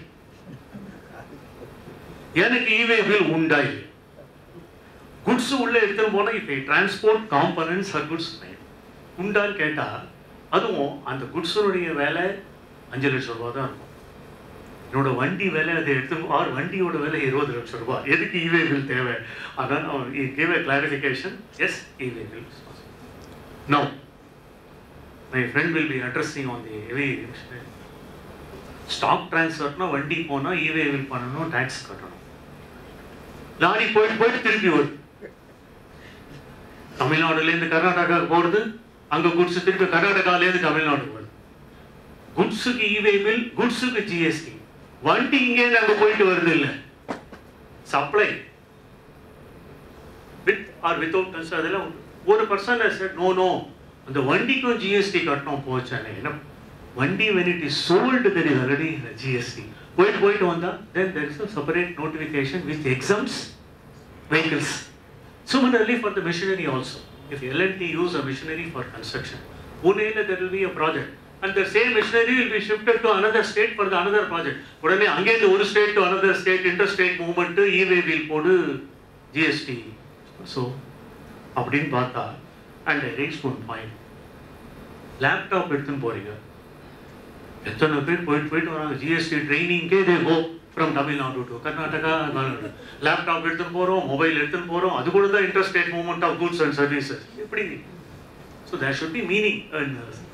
Fortunately, the clarifications will come on that. இல்ல because வேலை இல்லாதனால இப்படிலாம் சிந்திக்க தோன்றுது. எது vehicle போயிட்டு திருப்பி வருதுன்னு ஒரு டாக்ஸ் கேட்டா எப்படி? How?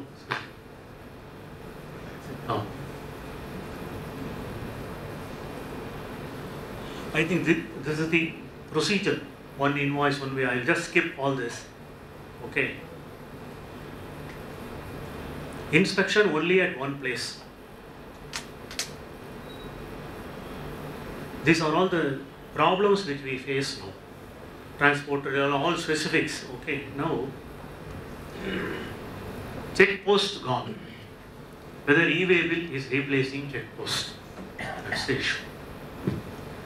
It is not. E-way bill issues only in Kerala, UP and in some part of Madhya Pradesh we find the e-way bill issues. The southern part of the country and all, no e-way bill problem. Day before yesterday, one vehicle was seized. என்னன்னு கேட்டால் e-way bill the chapter heading mentioned was 72, chapter 72 of the GST tariff, whereas the tax invoice says it is 8708. யாரோ ஒருத்தர் அந்த e-way bill போடும்போது they incorrectly mentioned the now the taxpayer has paid 28% applicable for 87. Impound பண்ணிட்டு vehicles were seized.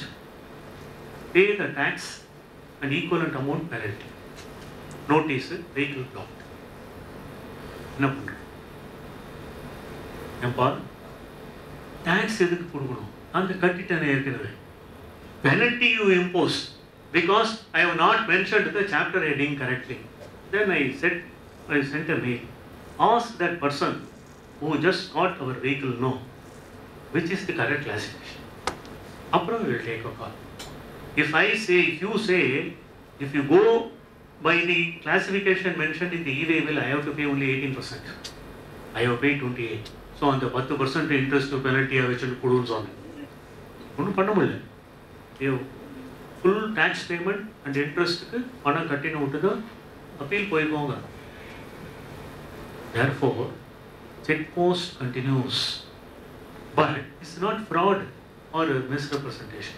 It's only a technical error. Because of that, vehicle is. That's the problem.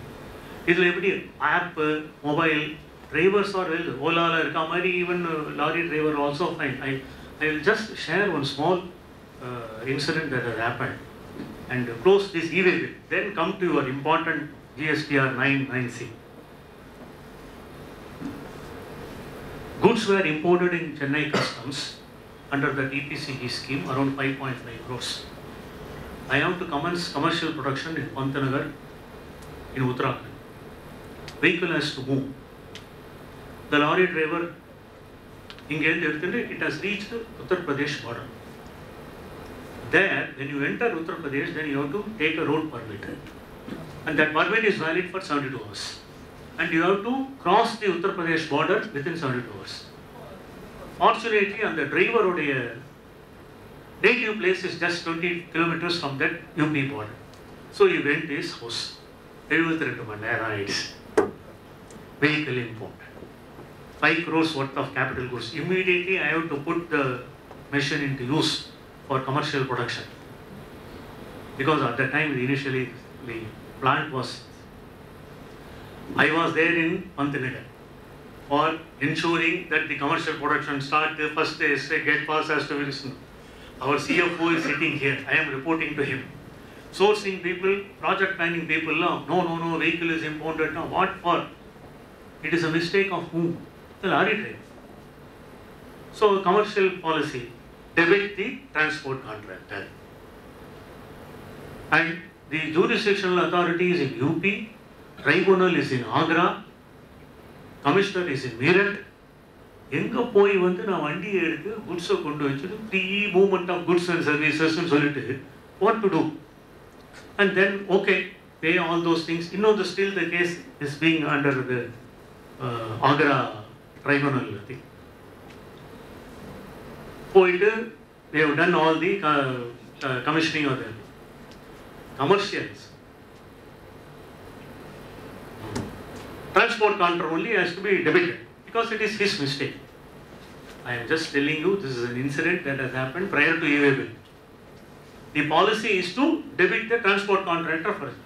என்ன பதில் சொல்லிருப்பான்னு நினைக்கிறீங்க? அவன் என்ன சொன்னான்?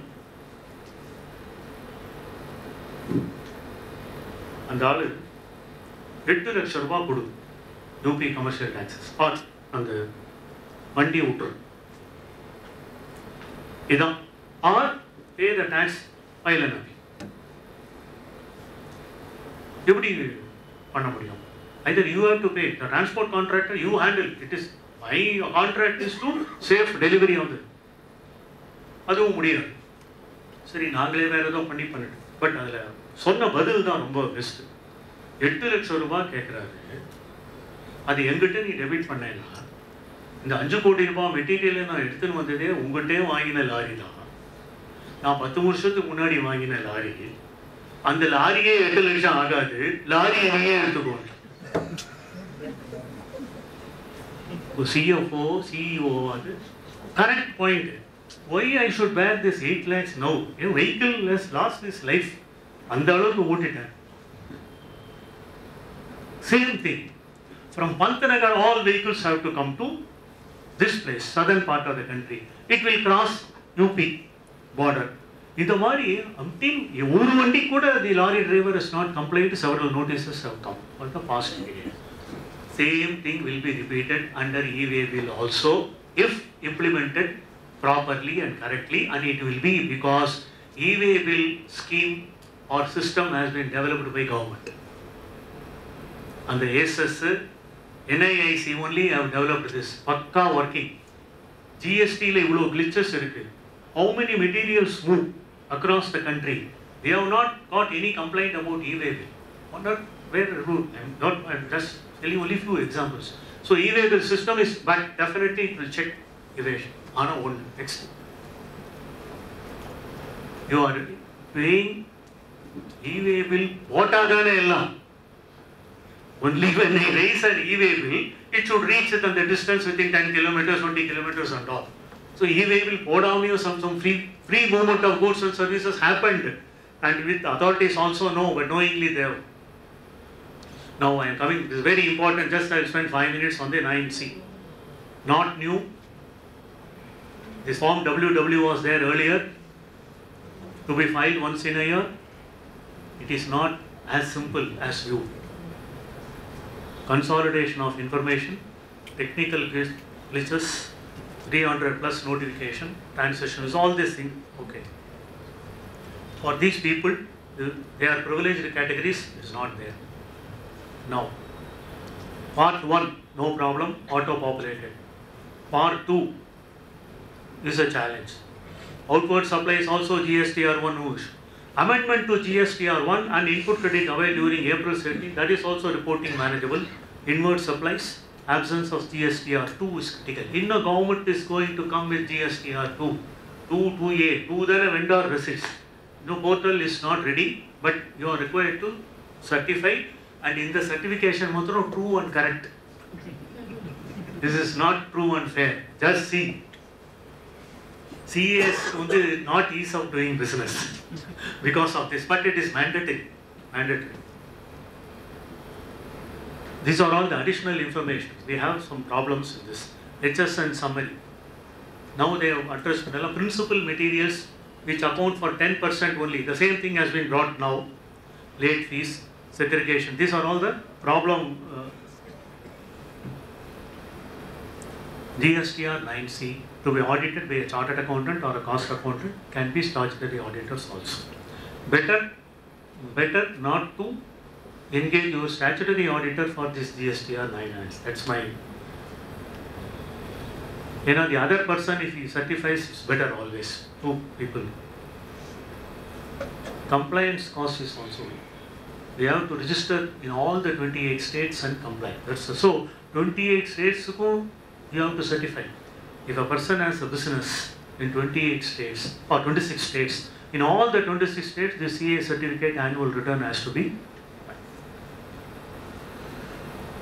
State-wise financial trial balance is new. Most of the companies, you are not prepared for that. It is to be ready. Auditors, last point. Auditors' recommendation on additional liability due to non-reconciliation. You have to reconcile the complete data and the auditor has to certify. You will now suppose an auditor says, okay, we have doubts for 20 crores. Not reconciled to quota. The authorities will just take the auditor's certificate, slap demand for 20 crores. So, identification of the auditors was very, very important. Very important. These are all small things. No specific penalty for accounts. Return file. When I was asked to take a presentation on GST return, one bodybuilder came and made me some clarification. Annual return is 150 crores turnover company. Anyway, fortunately, it is extended till maybe for the first year they may extend. Beyond that, this is very, very important. Enga important na, see, difference between books of account and GST return. This will be a very big challenge. So,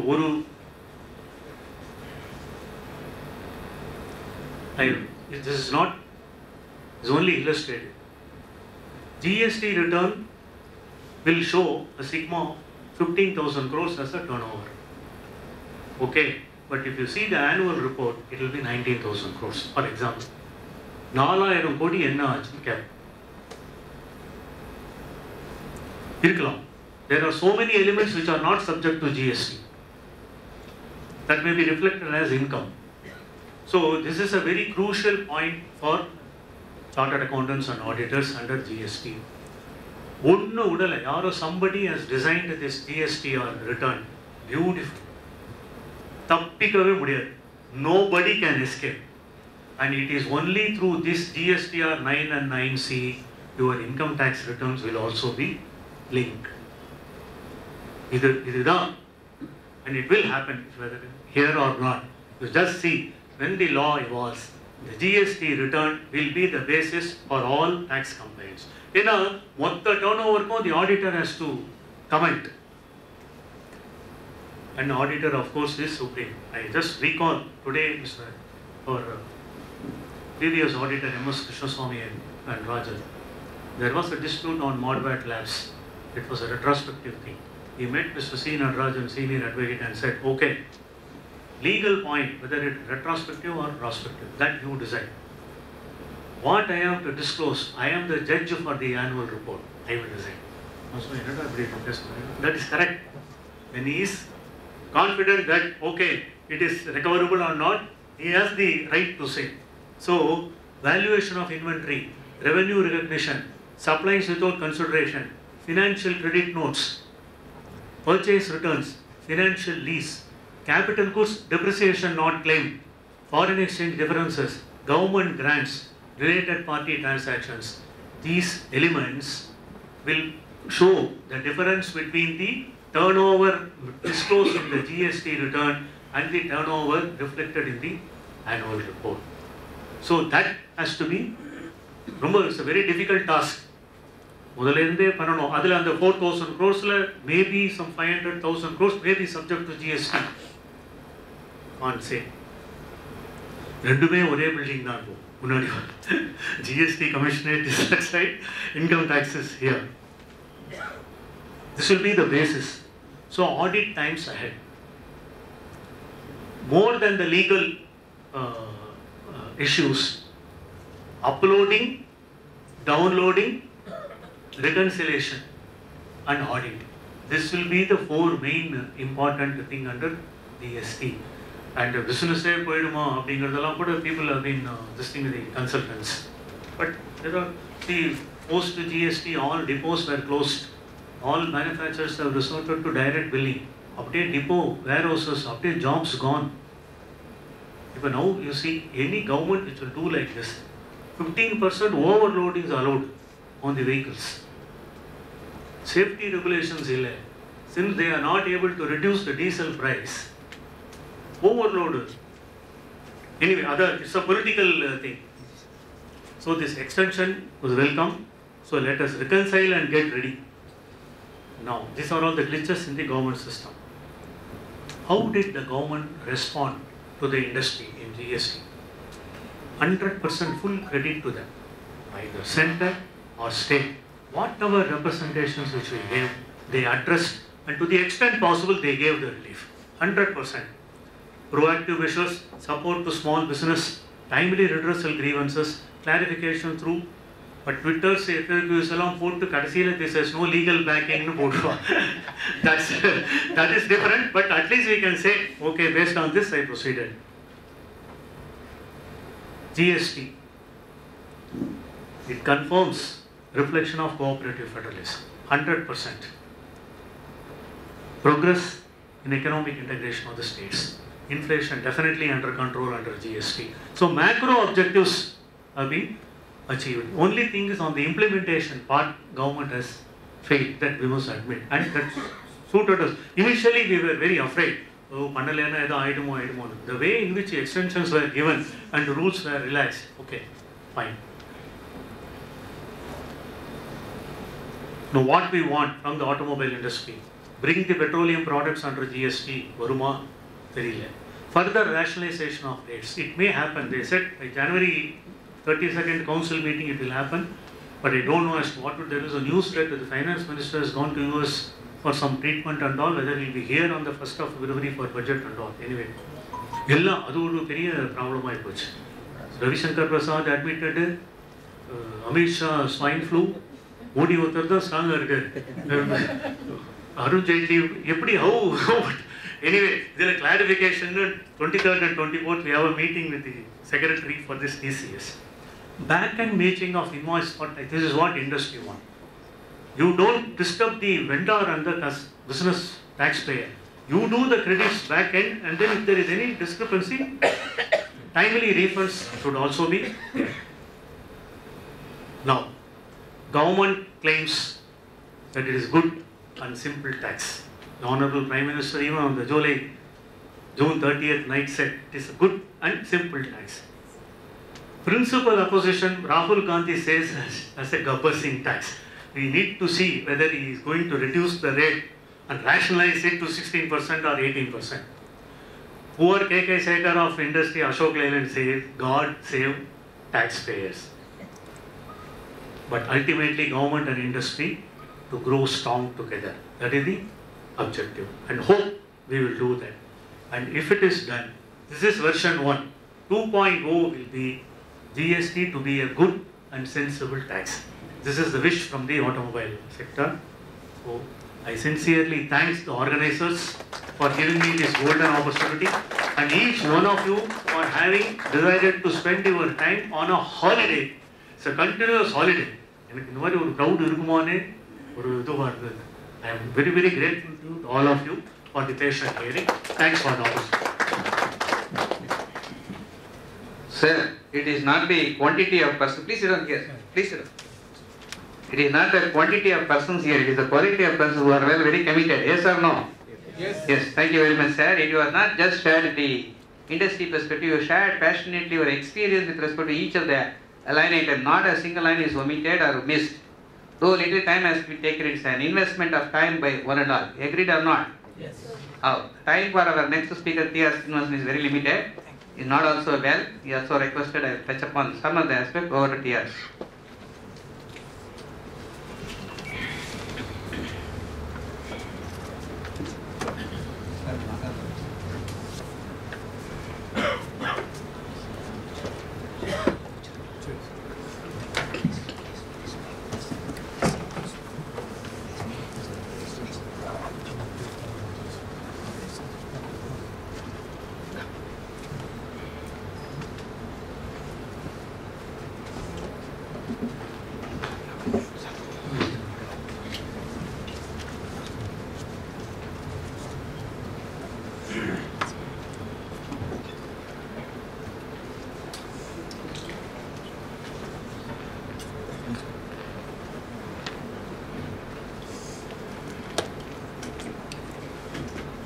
So respected CA V. Sampath Kumar, respected previous speaker Mr. K.K. SEKAR, respected senior members of this profession, and also fellow friends who are present here.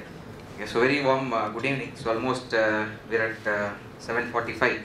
So we'll just let's not take much of your time. So I'll just take maximum of half an hour to conclude the aspects. The critical aspects alone we'll discuss pursuant to this particular sector. The topic given to me was on heavy machineries industry, but however largely the chapters which is related to this is chapter 84, 85 of the Customs Tariff Act, and after that only the automobile sector starts. So largely the issues in this sector is linked to the issues which are there in the automobile sector also. And so here there are two set of parties involved. One is the manufacturer, another one is the dealer. So the two set of parties. Pre-GST scenario, there were some specific issues, attacking this sector, as Sir was pointing out related to the forms. Here also there was one form called E1 and E2 forms. Okay, this was one major issue in this heavy industry sector, not just heavy industries, but the major focus in this sector, where when we say heavy industries, it could be a construction equipment, it could be the cranes or any transportation, big heavy equipments could be there, or it could be a compressor. All these forms part of this sector. So one of the major challenge this sector faced prior to GST was on the predetermined sale, as he was talking about in F form. The same thing was there prevalent in case of E1 and E2 also. Now, to put it simply, E1 form is a case where I make a subsequent sale, then subsequent interstate sale. If it is in the course of interstate transaction, first time I suffered CST. So I purchase from manufacturer, he levies CST on me and I buy the product. During the course of movement of the goods, I transfer the documents to another person by a subsequent sale, in which case there is no need to pay the CST. It means there is no double time CST, there is only a single time CST which has to be paid by original manufacturer at the time of movement. So this subsequent sale was exempt from the CST, central sales tax, subject to certain conditions. One of the conditions is during the course of movement, the document should have been, documents of title should be transferred. This is a big challenge for especially this sector, because most of these heavy industries are predetermined orders. Means you already will know the customers, the end customer most likely will be known, and sometimes it will be a customized product where for sure you will know who is the end customer, and based on that only this product itself flows from the original manufacturer. So what some companies used to do is, in the original manufacturer location itself, they will put their own person who endorses the LR in favor of the buyer after taking the LR in their name, and then they do it. But it's typically a kind of managing the law. So this issue was quite prominent. In fact, there was a Supreme Court decision also which has held that if there is a predetermined sale, then E1, E2 will not be valid. And because of this, most of the heavy equipments industry suffered, because the subsequent sale never suffered the taxes, but they were actually subject to CST. And after that, West Bengal government gave a relaxation, said that even if there is a predetermined sale, we can still enjoy an exemption. That was a West Bengal specific circular, though it is against the Supreme Court principles, they held it. But there was no specific clarification on the same front in other governments. The issue is still going on pre-GST scenario. Now post GST, this industry faces a good relief because of the fact of bill to ship to model, where I can bill to me and ship it to the end customer. The credit flows is there, though there is a GST of first time and the second time also, still credit eligibility is there. And this is one of the major relief which this industry has faced, is there is no predetermined sale concept, and that has led to a lot of relief in this sector. That is the primary factor which we look at. So if you focus on these sectors, primarily I just have taken up, because heavy industry is just a word, there is no definition for it. So we have just tried to match it around the chapters of the Customs Tariff Act, which primarily is 84, 85. After that is what the automobile industry starts. Now these kind of machines are some cases customized. There is no off-the-shelf, people buy it. It's only on requirement basis people buy it. So we're looking at two things. One is leasing, that's what is the popular model which operates here. Another one is of course the outright sale. So two things happens, but popularly leasing has been quite familiar in this sector. And of course, if you look at leasing, primarily, as it could be possible, can be an operating leasing, which is on a rental basis, which by far it's considered as a service. Or it could be a financial leasing where the hire purchase model could be operated. But if you look at the financial leasing, there is a specific schedule number 2, which talks about what activities are treated as supply of goods or supply of services. Actually, this particular schedule number 2, in that there's a specific clause which talks about the leasing activity, which is the serial number 1 of the schedule 2, which talks about what are all considered as supply of goods or supply of service. In this, one of the point is talking about any transfer of title and goods under an agreement which stipulates that property in goods shall pass at a future date upon payment of full consideration is a supply of goods. Means what they are typically trying to say is this is basically a case of deferred payment. You pay it over a period of time, and at the time of last payment your ownership will come to you. If that happens, then it will be treated as supply of goods. But the operating word here which is highlighted is shall pass, means there has to be a clause which says that it will pass. The ownership has to go to the buyer. If the hire purchase agreement is worded in such a way that you have enjoyment, there is only an option to buy. It is not that it has to be compulsorily owned by you. If there is an option but it is not a compulsion, then possibly it may not come under this particular clause, because the word shall pass may not get satisfied. So it may not come under the definition of supply of goods as per this schedule. Of course, whether it can still be treated as supply of goods is a matter of contention, but the word shall pass will not be satisfied. So in these industries, wherever there is a leasing situation happens, we may have to look at whether the hire purchase agreements are worded in such a way that ownership has been conferred on the ultimate buyer, or at least yes. But in the FAQ, Yeah. they have stated that it is a hire purchase transaction is a supply of goods. Yeah, see, as there are, I'll tell you, there are 3-4 instances where FAQs themselves have got contradicted on not just this issue. There are so many issues. On banking sector also, they gave one FAQ where they said interest on brokerages. They said initially not liable for, they said liable for GST, now they clarified not liable for GST. So, we don't fully rely on the FAQs. Hire purchase can amount to supply of goods, but provided it satisfies the conditions of this schedule. That's what we would say. We just say that the option has to be worded as a compulsion. If there is a mere option, then it could still be under a matter of heavy dispute. The department can still come and say it's a supply of service. Now the implication of that is huge. Time of supply will change. You receive money, you are supposed to pay GST, not at the time of delivering the goods.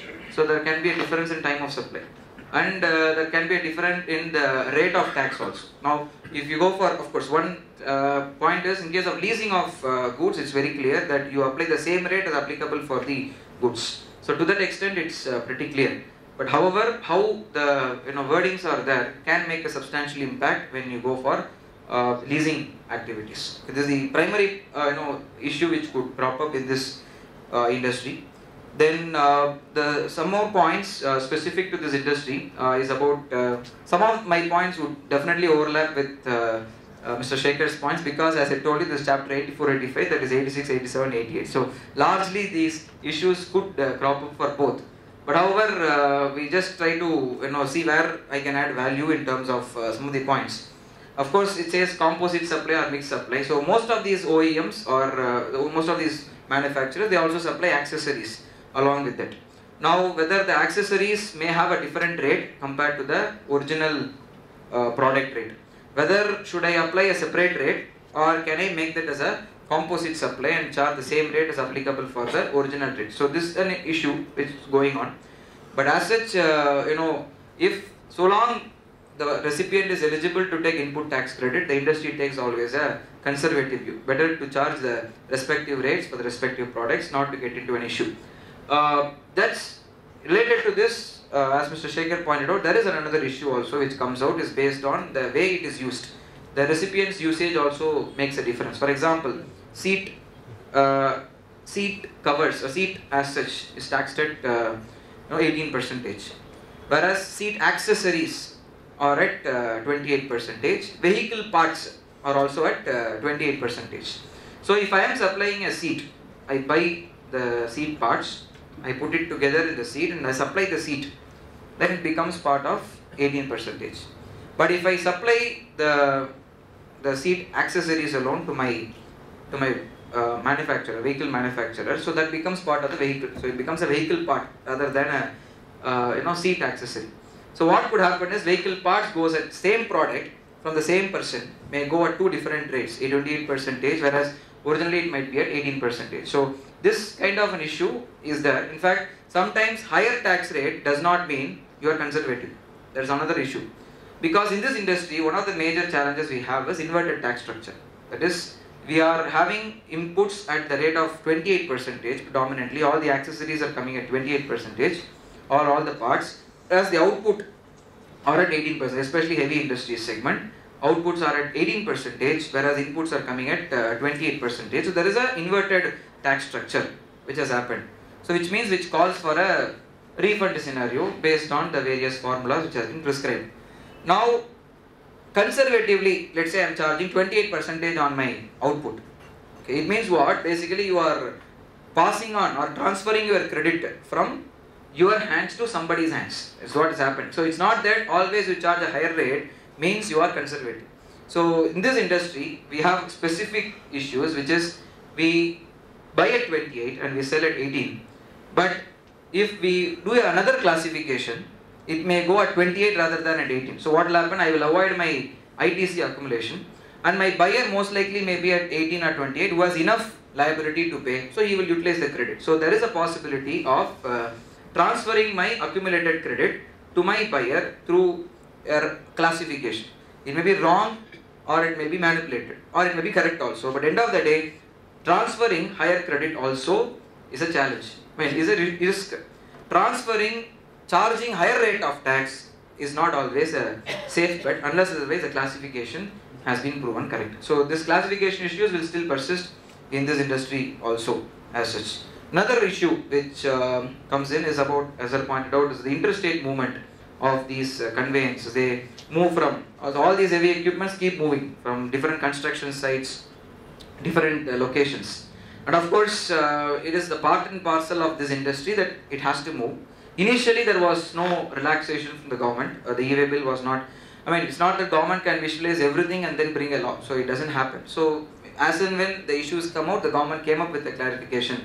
In this industry, there are two kinds of equipments which are there. In the heavy equipment, there is something called ODC is there. ODC we mean is over-dimensional cargo, which you could have seen in high roads. I mean, highways, there's a big windmill which will start flowing. One wing alone will start flowing, which moves at a pace of at least some 20 kilometers per hour or 10 kilometers per hour. For these industries, it's not very much possible to transport from one location to another within a day. Like they give 1 day is for I think some 100 kilometers. So that is not possible for them to even satisfy. Initially, when the way bills were introduced, they said across all the industries, you need to go for only 1 day, 100 kilometers. But then subsequently, there had been a relaxation from the government. For ODCs alone, they said you can go for for 1 day, 20 kilometers is enough. So that heavy industries got a specific relaxation after the government's request was given in this regard. Along with that, the issue is about whether e-way bill should I rise for moving the goods for repairs. I move from my own branch to another branch because my repairing branch may be in some other state. I may be using this machinery in another state. So if I move it to that state, whether it will be treated as a supply between distinct persons and should I be liable for GST? And there has been a circular which clarifies, says no. If the movement is for repairs purposes, you don't have to pay GST on the same. There has been a relaxation in this. It's not an exemption, it's a specific circular relaxing it. The same issue came up for automobile sector, hence they were relaxed from this provision. And same issue came for this sector and also they have been relaxed. So there is movement which happens for repairs purposes from one branch in one state to another state. You don't have to pay any GST for the same, which has been relaxed. Now the next question is, if the movement happens, well, the repairs, the question is, okay, this movement you have been relaxed from GST etc. But whether the activity of repairs done in other state, whether that repairs should it be liable for GST, the circular is open. The circular in fact says, repairs charges should be liable for GST, is what the wording says. So it means if this movement happens, the movement is exempt. It's not liable. However, the activity of repairs being done in another location with their own spare parts, their own resources may still get attracted under the cross charge mechanism. So this is one issue which industry is not paying GST, but of course the repairs part, there are two circulars which was given on the same front. One is for automobile, another one is for the other heavy industries equipment, relaxing this particular point. But it's only for repairs purposes. It has been clarified in this issue. Now, some of the other issues which this industry faces is removal in parts, that we remove it in multiple stages, and in which case, how do I generate an e-way bill? Or should I generate e-way bill for every movement, or one e-way bill is enough? I remove it in say 5-6 parts. That's how heavy industries move. Should I generate e-way bill for each movement, or one movement is enough? I mean, one e-way bill. The law has clarified, it says every movement you need to have an e-waybill. So what is the documentation we are supposed to carry is one invoice only. You cannot have multiple invoices. One invoice with multiple e-waybills, and of course multiple DCs has to be there. And all these DCs to be tagged to the invoice and the e-waybill. So that's a simple mechanism. And this invoice, the recipient can take credit not at the time of first component, only on receipt of the lost component, the recipient can take the input tax credit. So this, because you are supposed to receive the goods, you cannot say every part is a good. The good is only when it is coming in complete form, and that happens only on receipt the last installment, in which case the credit also flows this way. So this is for removal in parts. The law has largely clarified it. At the moment of ODC, they have relaxed this over-dimensional cargo, that has been relaxed. There is a specific definition for ODC, which is as per the Motor Vehicles Act, that has to be taken for these purposes, and they have to get specific permissions also. Okay. Now this is another issue which has been faced across the heavy industries and also automobile industry put together, is this transporters go down. Some of the industries, what will happen is they operate only on just-in-time model. There is they will procure the goods only when there is a requirement immediate. They don't do stock and manufacture. So you are a raw material supplier, and I am the manufacturer, equipment manufacturer. I want the raw materials, but I don't want it now. You manufacture and send it, it's your problem. But I will want it only on, let's say next week, Thursday only I want. So till that time I don't want your product in my godown. But your warehouse shortage could be there. So what you might do is you may move the goods, and it might reach my location even before the scheduled time. I will not take it. So what normally these companies will do is they will have an arrangement with the transporter, who most likely will have a warehouse, and they will keep it in that warehouse for the time being, and then they will move the goods to the manufacturer's factory. So this is operated by some of the OEMs on just-in-time model. So what happens for all these component suppliers? Two issues comes in. One, the movement is still in transit. They have not yet reached the customer's location. Second thing is they are storing it in some location which is not even registered in their name. So there are two issues which has come in, and government has tried to solve this through a circular, but that has created, it doesn't solve the purpose end of the day. The government has said that okay, no problem, the transporters go down. So what is this is on the procedural side. One, you are storing it in some unregistered location. Second, your waybill is getting expired on the procedural side. On the technical side, what happens is I already paid GST, and I am just keeping it there without customer reaching it. I am just looking at it's just there somewhere. So two issues have come in on the tax side and also as on the procedural side.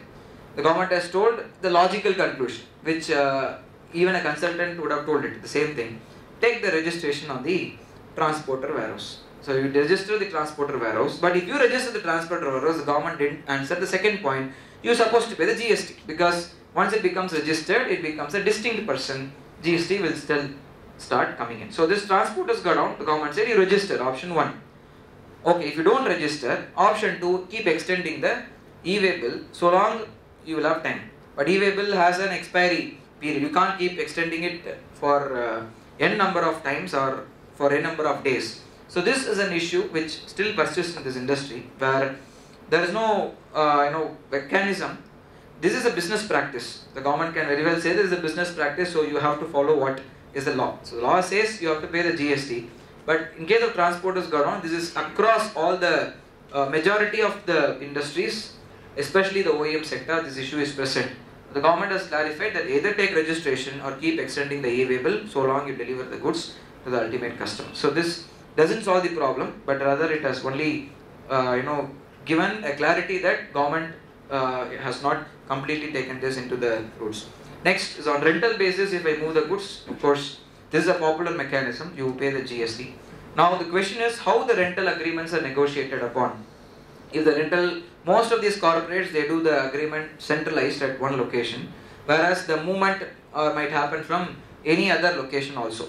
So if it is transports sector, we can clearly map it. Who is doing the service and who is entering the agreement entered will be in the document. Who is actually, which branch is doing the service, you can evidence it by way of an LR. LR clearly proves that this is the branch which has done that. So it is quite possible to, what the law says, the supplier should raise the invoice. technically the supplier is the fellow who is directly concerned with the service, which has to be the branch, not the head office. The branch should have raised the invoice for the same. But for all practical reasons, normally the head office raises the invoice, and because of that cross-charge mechanism which is still in prevalence, the branch has to, the LR branch has to raise an invoice on the head office, possibly to close the loop. This is how the typical industries for transport can work. But for other industries like crane or all these heavy equipments, the machinery might move from branch. It may be located in, let's say, Delhi, whereas the agreement might have been centralized at Chennai. So in which case, who has to actually discharge this tax liability? Who has to raise the invoice? Is first question. Raising the invoice also can be mitigated by saying that agreement is with the head office, so they can do that. Because customers say, I want only from the head office only. The next question is, what about the cross charge? Should I be cross charged? How government has a mechanism to have a kind of control over this is only an issue. See, if everybody is so compliant, self-compliant, then no problem at all. The problem is, this is a possibility of a potential tax.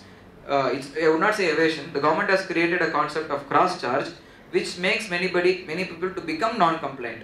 They don't want to become a non-compliant person, but because of the cross charge of services, goods, logical, we have to have a cross charge because the goods moves, tax credit also moves. But for services, it's quite difficult. It makes things to become non-compliant, even for a company who wishes to be completely in consonance with the law. So this is one issue which this industry has, is about who has to be the supplier. Identification is a problem for the government, not for the person. Okay, now just to add value to what the sir has spoken regarding the molds and dies, this was part of this industry also, so I had to cover this point.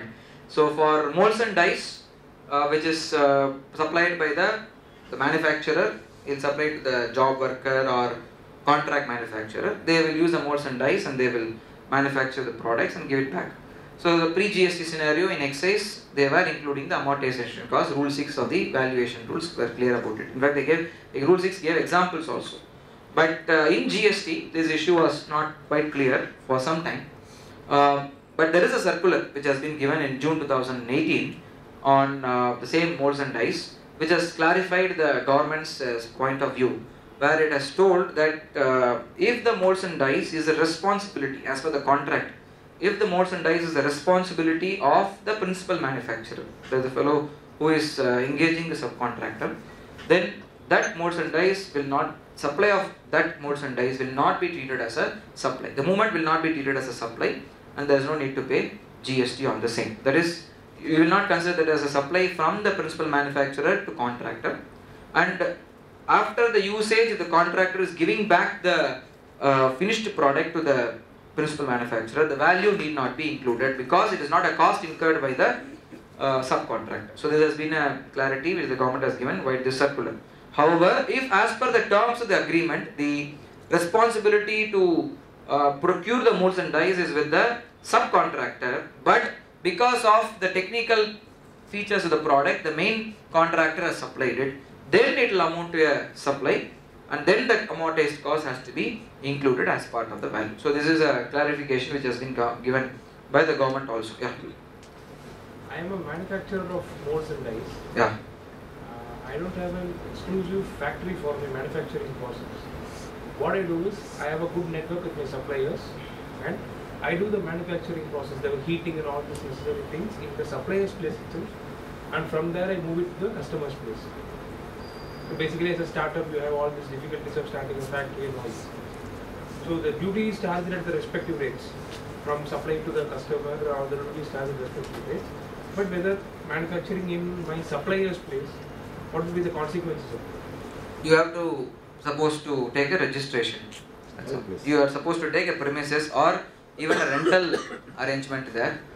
If you are having your own premises where it is an office premises, take a registration and then add this as an additional place of business. But definitely it has to be included in your registration certificate.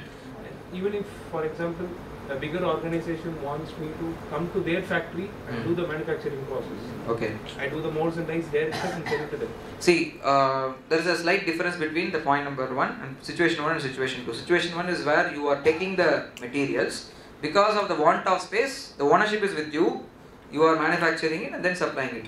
Okay, that means what? Basically you are storing your goods in the supplier's factory. So you are supposed to take as an additional place of business compulsory. Now the second case where, let's say the molds and dies, the raw material has been provided by them. Okay, they are giving you the raw materials for molds and dies. You are just going there and doing the service activity and coming back. Then in which case you have to take a registration somewhere, some other location where it's your office. Then it can be a place of service. It becomes purely a service activity. In which case you don't have to add that as an additional place of business. So you can go there, do it, becomes a pure job work activity only. So you don't have to worry on that side. But so in general, this is a case of molds and dies supplied by the manufacturer to the subcontractor. This clarity has been given by the government. But this has led to some more other tips in a way. So what could happen is, the law has now, the government has visualized the consideration is purely decided by the contractual obligation. So that's how the the intention of the law has been communicated. That is, the contract says include it, you have to include. The contract says does not include, you don't include. There's no issue on the credit side because credit freely moves, no issues on that. And for molds and dies, there is no condition that you should give it back within 1 year or 3 years. The job work condition will not apply for molds and dies. That relaxation also has been given in the section itself. So now the second issue which comes in is, let's say a construction contract. Construction contract happens, then the same logic analogy is extended to construction contract, can lead to a kind of a different understanding also. Let's say as per my agreement, you are the builder and I am the owner. So I may have a construction contract, residential building is 12%, but okay, we'll take it 18%. All construction contracts. Cement comes at 28%, whereas sand comes at 5%. Some equipments comes at 12%. So there are different rates. So if in my scope of contract I define that as a builder you will do the labor supervision, plus you will take care of cement and other related products. As a owner, I will supply sand. I will give you sand.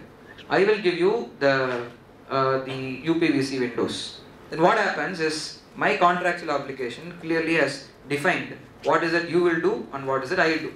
So what big deal it will happen? Anyway, I am going to pay GST when I buy from the original supplier. But sand comes at 5%, whereas if the same sand goes and gets included in my construction, it gets taxed at 18%. Cement, if I buy directly, I would have paid 28%.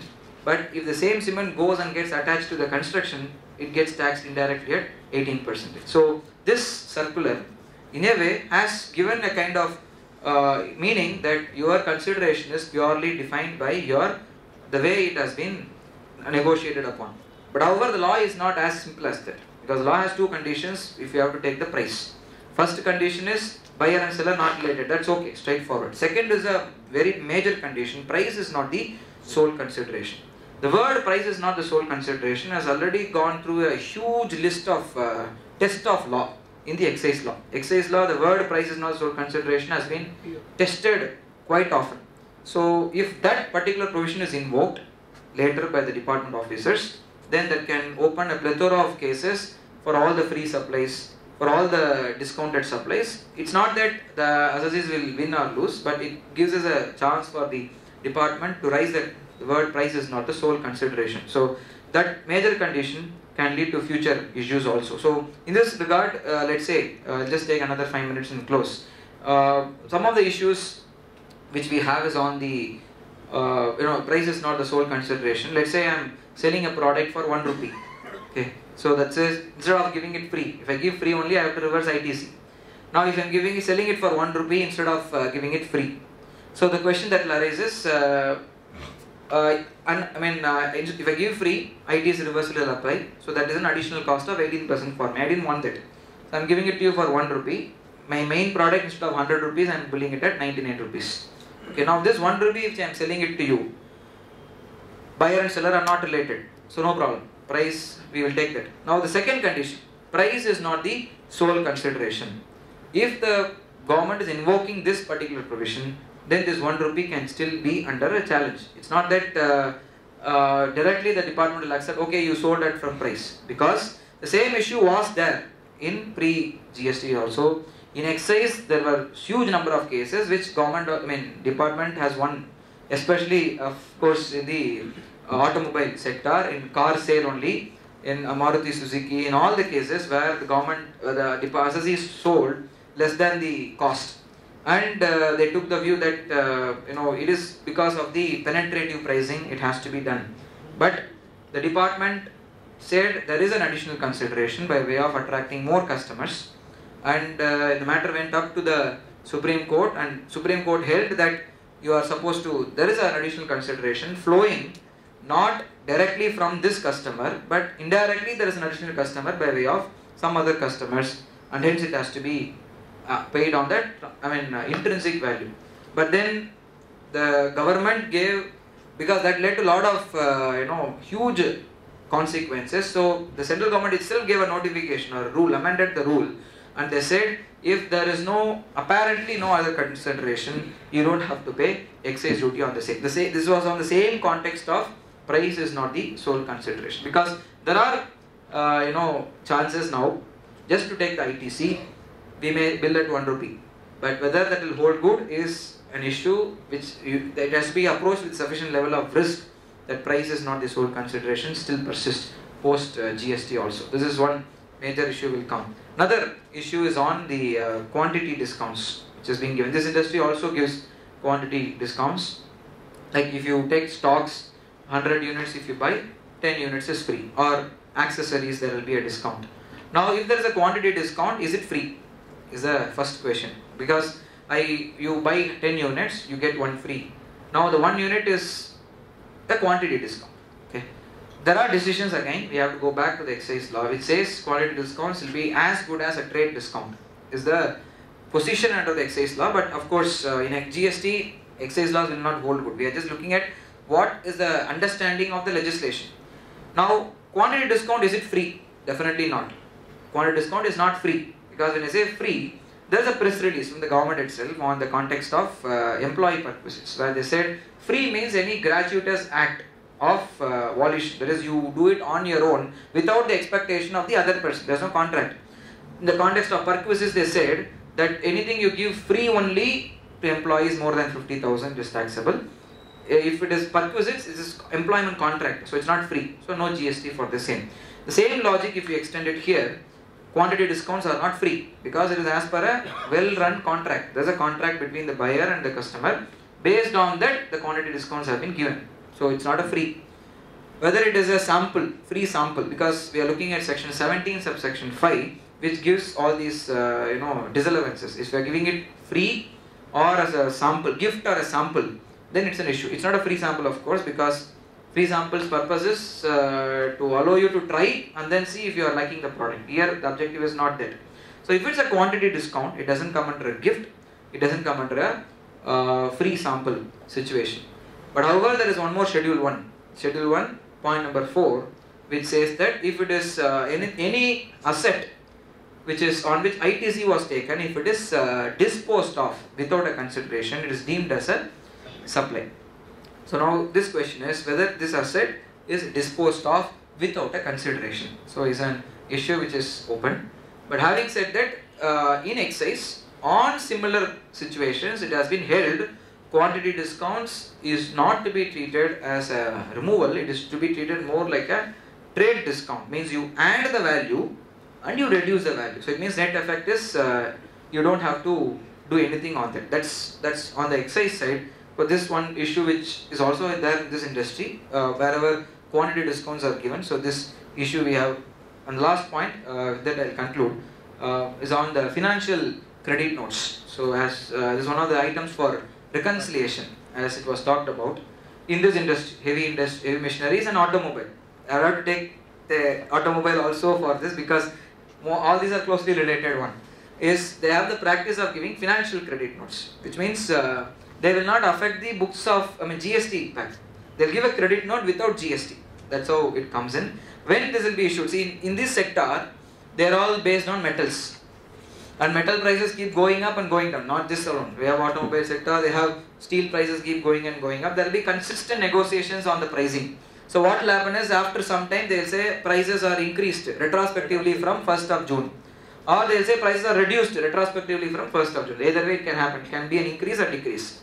Increase, no problem. You raise a debit note. GST is charged along with that by the supplier. So that is, I will take the credit. Supplier discharges, no problem. There is no clarity on whether should I pay interest for that or not. Okay. Because the same issue under the erstwhile excise law became a matter of dispute and it went up to the Supreme Court, and now there is a Supreme Court in SKF held, yes, interest has to be paid for debit notes, excise duty. But there is a larger bench which is yet to decide on that issue. So for debit notes, GST is being charged, let's say after 5 months or 6 months. Whether the interest has to be discharged is still a matter of contention. As of now, industry practice, nobody is discharging the interest. I'm not sure about Ashok Leyland, but in general, wherever we have done the audit, interest has not been discharged on this segment at all, considering this to be an independent pricing. The industry's view is that it is something which I know only now. How can I pay interest at time zero? That's the industry's contention. That's a business practice also. But this is something which is yet to be tested in the courts of law. Now, one more thing, this debit note is not considered as an independent supply, but it is still linked to the original supply only. The law visualizes debit note to be linked to the invoices. It is not an independent supply on its own. So, which means whatever time of supply, debit note doesn't have an independent time of supply. It is still linked to the original supply for which the time of supply has been given. And the time of supply is already expired, and time is over. So this is one issue on the interest factor this industry faces and automobile industry faces. Another issue is on the credit note side. Now if there is a price reduction, I give a credit note with the GST. I'll reduce my liability. You will have to reverse the credit. That is now not happening. Whether it's happening or not is a subject matter of issue, because earlier matching and all they told. I give a credit note, I confirmed manner, I reduce my liability. Whether you are reversing the credit is something which I am not checking. I have to basically do the checking, or some companies have the practice of getting a certificate from the vendor saying that, or from the customer that so and so invoices I have reversed my ITC. That kind of, the problem is GST or 3B is a summary form. Whether you are reversing for this amount or that amount is something which I don't know. So unless we get a specific clarity from the other person, we will not know at all. So this is the second issue. For certain credit notes, they don't give any GST at all. Wherever price increase, decrease happens, it's clear. They will raise with GST. But there are some credit notes raised for discounts. For example, I am the principal manufacturer, you are the distributor, and you in turn give it. This industry operates that way on most of the other sectors also. Now I want you to give discount to the end customer. I already supplied the products to you, you will have to only give it, because all these people go through only an authorized distributor. There is no direct contract with the manufacturer, they route it only through the distributor model. Now if I supply to the distributor, already it's gone, 10 lakh rupees I supplied to you, and you have to supply directly to that person. But he has directly spoken to me and asked for a discount, I have also given. I cannot give the discount because material is with you. So I am asking you to give the discount to him, then followed by I am giving a discount to you. So in this case, the discount has been given post my supply. Okay. Now the discount is given post supply, and there is no agreement originally which states that discount can be given. So because of that, we don't satisfy the conditions for credit note. So when you give credit note, you cannot give credit note with GST, because you cannot reduce the value of supply. The value of supply still remains at 10 lakhs. It is not 9,50,000. Now you look at from the recipient side. Now for the recipient side, he has given me, he has taken credit on 10 lakhs on my original bill. Now when the credit note is given for 50,000, I am not giving with GST, so you will get only 50,000 rupees in your hand. Okay, that is I am giving you credit note for 50,000. So you will get 50,000 rupees in your hand. So my net cost for the dealer's net cost becomes 9,50,000. That's what you will pay me, and if you are paying me, you will pay me only 9,50,000 and not 10 lakhs. So one issue across the industry which has not been solved is on that 50,000 rupees, should the dealer reverse ITC? Because to the extent of 50,000, payment is not done within 180 days. Whether credit note can be considered as a valid mode of payment is not clear in the law. Point number one. Point number two, whether the buyer should reverse ITC for the non-payment of the 50,000 rupees because he is not fulfilling the condition of 180 days for that consideration of 50,000 rupees. Point number 2. So because this is not clear, it is not clear. That's all. Audit time, you may have to look at this aspect as one of the point for your audit is whenever there is a credit note received from the supplier, what is the stand are you going to take? So this issue will be that some companies have changed their mode of operating credit note. What they have done is, I will bill you 10 lakhs, you give me 10 lakhs. Okay. Then I will give you a credit note for 50,000. You give me, I will give you back the 50,000 rupees back. Means it's like a cash refund. It is not a a case of non-payment. I will take the 10 lakh from you and then I will refund back 50,000. It is only an indirect way of evading this, but government may view still this as a credit note only. But this 50,000, whether it amounts to a supply for the other person's hands, it's not. In my view, it's not, because that fellow is not doing anything. But even if it amounts to a supply, it's a good thing. He can raise an invoice with GST and then close it off. But because you can say it's an agreement to do an act, you are asking the other fellow to do that discount, for which I am giving you 50,000. So if that is an agreement to do an act, that fellow can raise an invoice with GST and close it. The loop gets closed. But in this scenario, all the discounts which is given by these OEMs to the dealers run a risk of reversal in the hands of the recipient. So for the OEM side, it's not an issue at all. So for them, they just give a credit note. That's it. So this one issue of financial credit note is something which the government also has not spoken on. The industry also has been following the practice of giving credit note without GST, but it has not been spoken on. So in your audit time, you may have to look into these issues also. So on this note, I'll conclude. Yes. The financial credit notes on account of rate revision. Rate revision mostly practices they give with GST only. They give with GST. Yeah. For example, rate revision pertains to a period prior to July 2017. Prior to?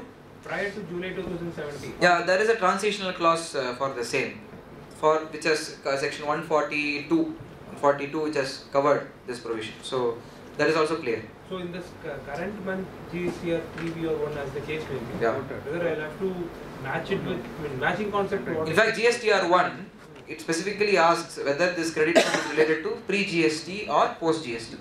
So you are supposed to match it in GSTR1. In 3B you cannot match. In 1 you are supposed to match it. Okay. So on this note I will conclude. Thank you so much for your time. Thank you, dear. Please. So Mr. Shekhar sir, please. So time was less for both of them.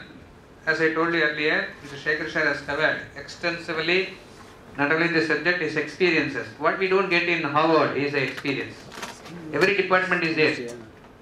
Sir, in Harvard, there are departments for everything, but not to share experience. Only limited things are available. Please join your hands for both the speakers. Any 1 or 2 questions for a want of time. Please. எதுவும் கேட்கலன்னா எல்லாம் புரிஞ்சுட்டுன்னு அர்த்தம். இல்லாட்டி ஒன்று. Sir, that you really. Yeah, please sir. To Shekhar sir. Sir, you said reduce the sales of the automobiles, lorries and everything, reduce the sale. I read an article, I want to just know little more about it. The ILFS issue everyone knows, the bad debts and the risk of bad debts, everything. I recently read an article there, the sale of Volvo trucks got impacted because of the ILFS thing. To what extent Ashok Leyland is impacted because of this? No, not only Ashok, the entire automobile industry is facing the issue. The last quarter is not that lucrative. It's a problem. Next 6 quarters will be difficult. And October 2020 alone there will be another challenge. Last year we faced a challenge of this BS4 and BS6. 2020 we must be ready for BS6. And now the focus is on electric vehicles. So the entire automobile gamut is going to change. Petrol, diesel, no. Everybody has started now focusing on electric vehicles. And the government expects by 2030 it will be only electric vehicles. Before that, is it possible to achieve? I don't know, but we are also geared up. So thank you very much, friends. Now it is time to recognize their contribution amidst this tight schedule with a short one. There was over a call. Mr. Shekhar sir agreed through a friend I was telling him in the commencement, sir, we should have at least called you and met you in person. No formalities, nothing. That is the kind of humbleness. He shared his experience and request Mr. Subramaniam to come forward. He gave a memento to Mr. SEKAR. Please join your hands, friends.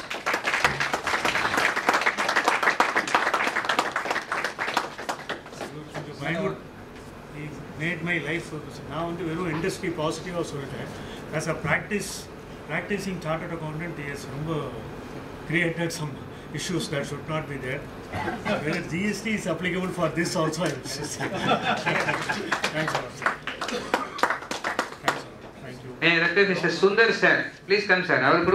The young fellow, you should bless him with your experience in life. Please join friends for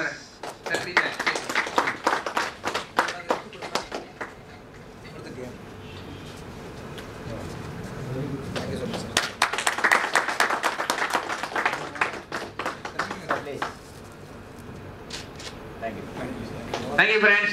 There is one announcement on the 22nd. Two more industries, telecom, IT, ITES and event management. There is a program on that. And again, on 2nd of February, there is an evening program like this on printing industry. With this, we are roughly covering around 20 industries 1 week, 10 days time. Thank you very much.